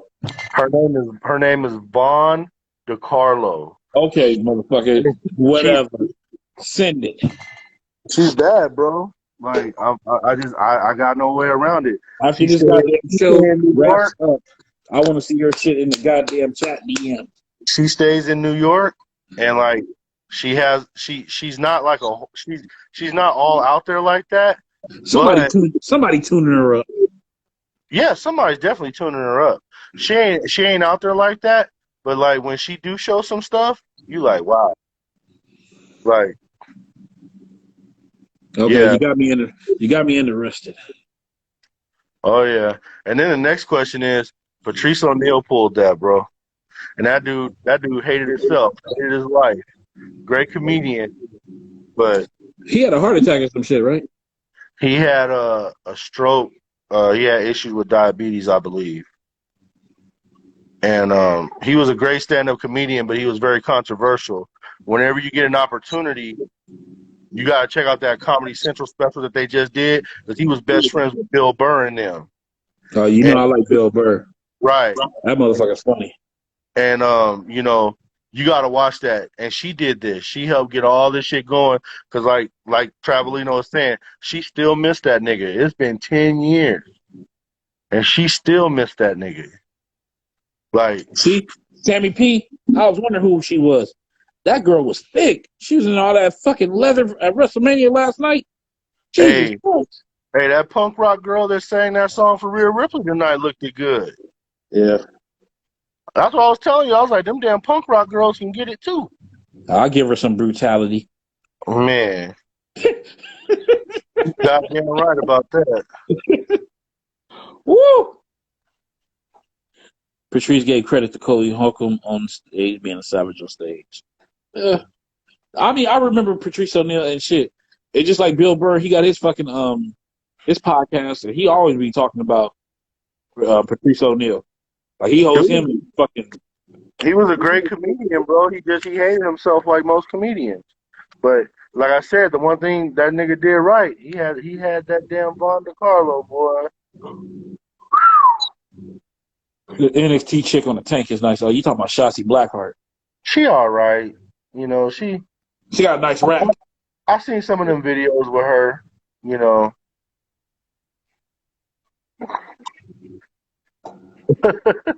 Sammy P. Nigga, if I don't go to bed, that fucking truck gonna be driving itself, man. I gotta talk to y'all later. All right, everybody. Save all this shit for the next show. Hey, I don't know why the hell I didn't tell them that I wanted to start late tomorrow. Shit. Hey, Send that Yvette DiCarlo shit. All right, you got it. All right.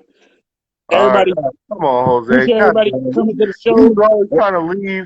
He was always trying to leave on a good note. That's why we were staying on so long. God. Erase that damn comment, Jose. This When he shit looks at pisses like, this shit fucking. You know why this shit pisses me off? Because this is fucking AEW's fault. This is yeah, AEW's fault for fucking showcasing that Castlevania motherfucker. Tell me that ain't the motherfucker you break out that iron whip with that chain on the end for. And just start doming that motherfucker like, Shit. goddamn, with Okay, Peter fucking We rank. gotta stay on a little bit longer. Danny Phantom says, how drunk do you gotta be to pipe Shayna Baszler? Let me tell you something about Shayna Baszler, okay? She might be rough looking In the and face? she obviously doesn't like men, but she can't deny them childbearing hips she got. She be trying to hide that shit, but she got some hips and ass back there. You Yeah, know? that's why she be wearing them, having them T-shirts and shit around. Yeah, exactly. Cause she knows she got ass back there. Sorry, honey. You can't help what the good Lord gave you. What about Nia Jax? You know what? Nia Jax is all right, but I don't know. Now that's the one I feel like if you try to get her in the sack, you're gonna be doing all the work. She gonna pull guard. She just gonna lay there and just pull guard. Like, let me know when you're done, nigga. Like, I don't see her working it like Tamina. You She know. got that skirt steak meat pie. Jesus Christ. Ugh. Hey, All right, that's enough for me. All right. hey, Nia might be putting in that work. She said she got that song. She ain't like most girls. Bullshit. Nigga, she be laying there, nigga. Travelino, you giving her too much credit. I think she be one of them little, like, slurp a couple times and look up at you like, do I gotta still keep doing it? Hey, like I told you. And then that's when motherfuckers start getting mad, like, yeah, bitch, Hey, you do. And don't look up again. Like, what the fuck are you doing? hey, I'm gonna say this, and then we'll go in on this. With Nia Jax, she might be one of the motherfuckers that, because she worked with you. She worked with the type of caliber of females. She probably worked harder than most of them in a sack. I don't see it from her. I see laziness, bro. I just don't see I it mean, from her. of course, you see people like Naomi. You figure, I mean, hell, we got Total Divas to fucking sit there and say she was maxing the Uso boy out. Yeah, that's a good point. Well taken. And I mean, But Travelino, I know that's your home girl, but we saying it with all due respect, you know. man, she bad. She is bad. Yeah. You know. But yeah, I don't know. I wouldn't expect you to.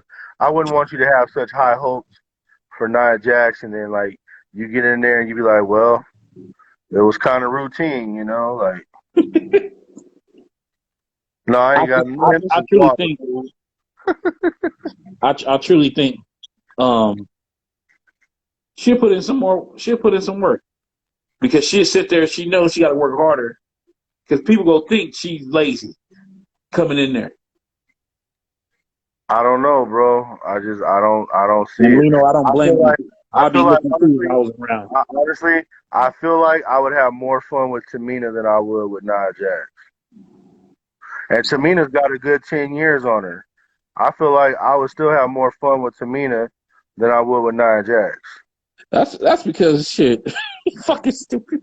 That's because you see she more attractive.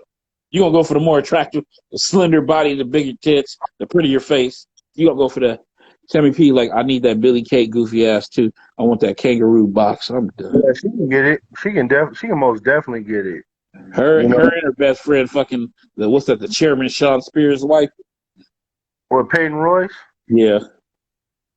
Yeah, Billy Kay more though. I think, like he Now just he's said, shaking her it. goofy ass, He's her small in goofy real ass life. can get it. Real shit. Jesus Christ. Hey, I gotta say this. Lino, I know that gotta be a hard thing. You be around her and you see them goddamn Duncan Hines cakes. It'd be hard not to look. Like, I mean, real shit, man. He said them Duncan Hines cakes. Yeah, but see, for Travelino, that's probably just routine because Travelino's in music. He sees fat asses like that all the time. Now, someone like me, I'm a truck driver in Southern California. I don't see a lot of good shit out here on the It's road. not even that. Unless I'm looking down at somebody's car or something, even like, if there music really ain't a lot videos going cut, on. it's a difference in seeing some manufacturer ass and some fucking put together ass, some natural ass. True. And then you think about it. Look how athletic she is. Oh my god, Jesus. Yo, when you start making holy references, man, shit. Hey, got an ass make you scream for buttermilk. I feel Shit. bad, but you know how like we talking about what it would be like to bang Nia Jax. Byron Saxton been trying to get that for the longest time, and she don't get it. She didn't give him the time of day. She just don't want sex. I don't mess with them, Sammy. I don't mess with none of that mess. None of them lot lizards. Cause see, look, I'm gonna be honest with you, bro. Maybe in different parts of the country, lot lizards might look a lot better, but out here, bro, lot lizards look terrible, bro. They look like Skeletor and shit. Like you give them money just to get away from your truck, you know? I'm in ATL Magic City. She ain't got nothing on that ATL. Dude, in ATL, the best strip club I ever went to, the Blue Flame. That was before it got all popular and all that stuff. I remember we went, $5 got you anything you wanted in that fucking club. It got you in the front door. It got you a cognac. It got you a full plate of food. If you were a lap dance guy, if that was your thing, lap dances were only fucking $5, bro. And those bras were bad. I remember we were in there. We were over there at the time that Oklahoma City was playing the Heat in the finals. And, like, we was all in there saying the same thing about how Kevin Durant didn't want to fucking play. That was the best strip club I ever went to, was the Blue Flame in Atlanta. And Yeah. fucking God damn, really? Big Max in Miami, Florida. Big Max was better than King of Diamonds. No, y'all were just taking a little strip club tour, huh? Dude, when I was over the road, every time we had to stop, we found a strip club to go to. And damn near, and I give credit to all them strip clubs too. They all had truck parking. Like, it was cool, man. Damn, that's crazy. Ooh, Nelly. All right, we gotta take the shit. For someone like Travelino that sees prime ass like that on a regular, like all these fucking mud ducks we be dealing with out here, fuck. I'm done. Yeah. We'll see if we can put on the show tomorrow. And then when you do see somebody that's fine out here, it's like 5 or 6 niggas attached to them. Right. That shit, and clips, yeah. Mania be out here. We're gonna do our damnedest to go. Yeah, we'll go. That won't be a problem. I don't know about going to Dallas next year. I had to see where I'm at that time, but I wouldn't think so. But when they hit the West Coast, when they start doing like SoFi and when they do the Raider Stadium, we'll be there for those. Oh my God! Don't even talk about the Westbrooks. We'll be here all night. I gotta get the fuck up. A wrestling dynasty. You know what? That could happen, bro. You know what I used to do when I was over the road? Because one thing I did notice, if you drive a truck that long and stuff, and you don't drink enough water, your urine would get really dark, and all that bouncing around is no good for you. You had to get out and walk, like every 3 hours, stop and just. I always had to piss anyway. I would take a little walk around the rest area or whatever. Because another thing too is like blood clots. Like the doctor warned me about that shit too when I first hit the road. Like it was like make sure you still walk at least a mile a day, because when you sitting there and driving all day, that putting them blood clots to get your ass and the liver shit too, man. Like got to drink water, man. All right, man, we got it. Oh my God, see, he said it, nigga. The Westbrooks, nigga. He said it. No. That's what I said. I saw it. I said no. See, I said we'll be here all night. We can go another fucking 2 hours on just the Westbrooks. Like, Yeah. and they lived out here in Corona. I don't know if they still out here, but not like it matters. I ain't gonna run into any of them, but it's like, fuck, dude, that whole fucking family, man. You can just line them up and rail them all off. And my favorite one is the big one. I like Bree Westbrook. Shit. I'm gonna sit there and say this, and I'm just like the eighth time saying it. I ain't never seen a squadron of sisters that's that goddamn bad. Yep. Never. Yep. Never. From top to bottom. Even the rough one, even the one that's rough, she's so fucking hot too. You know, the one that rides the motorcycles and shit. Her name escapes me at this moment, but she's supposed to be like the thugged out rough one. Like, No, I think the two ones, the one that got the kid and everything, they the roughest ones. The similar looking ones. Yeah. And then you got Bree is the fucking shit, and then you got fucking what's that, Crystal? Of course, you know that's my favorite one. And then you got fucking the sex kitten herself. My God, India. that girl can look at you and you just give. Yeah. She is definitely something else, man. India, Jesus Christ, man. Yeah. That girl is a walking smoke show. You talk about a smoke show. I've never seen nobody like yeah, you see them, but you don't never see a woman with that small a frame, with a fat ass and some fat ass titties. You don't normally see that without it being and pretty. and that girl is all natural. Cute and pretty. This is what I'm saying. They all natural. They are all natural. They are the Lord's creations. Shit. Mandy Rose is talking about the God's greatest creation. Shit. That goddamn family. Shit. You ain't never seen nothing like that. I had to feel bad for their dad, like that guy Warren. Shit, like, he was on him and the brother, him and his son, his only son, they on suicide watch, nigga. You have to worry about that.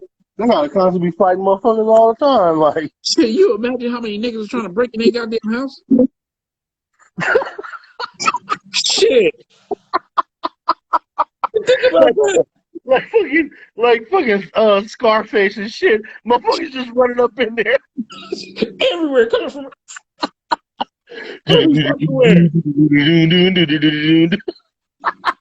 shit. Motherfuckers drawing up plans to infiltrate the house to see the broad. Shit, and you gotta think about the poor brother. How many times he had to probably deal with niggas at school? Oh yeah. And it's just one of him. I know he had to fucking platoon some of his friends, and then he had to worry about his goddamn friends sitting there. And then you know what's bad too? You know what's bad too is like fucking like all the guys they hang out with, like, you know, like we talking about them bad ones that got the motorcycle clubs and stuff. Mm-hmm. You know, they be all sitting there, you know, talking and hanging out, knowing they all want to fuck them too. Like, oh, that's just my friend, you know, we cool, we hang out, but you want to fuck her, dude. Like, let's be honest about it. Like, you ain't a man, you don't. Like, you imagine that dad, and probably until they got grown, they was doing their own life. He didn't have a moment of peace. Him and the brother, they didn't have a moment of peace. Nah. Like, he probably had an artillery in his damn house with pistols and everything. I really got to leave now, but I'm just going to leave it with this shit. I'm gone.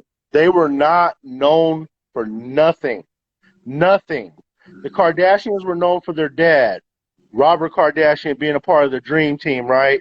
Correct. You knew who they were. You knew what that name was. Nigga, the Westbrooks, you never knew. They were not known for nothing. They were not famous for nothing. They got a show because they bad as fuck, nigga. Like, let's be honest. There wasn't nothing you could trace them to. They just bad as fuck. All right. Now I'm done. Y'all have a good night and enjoy. Everybody have a good night. It's the big bad boy, Bobby. Smack. I do say. All right. All right, man. Y'all take it easy. Everybody take it easy. You got anything to say, write it up on the page. We out. If anything happens tomorrow emergency show. You know what it is. Wrestleheads out.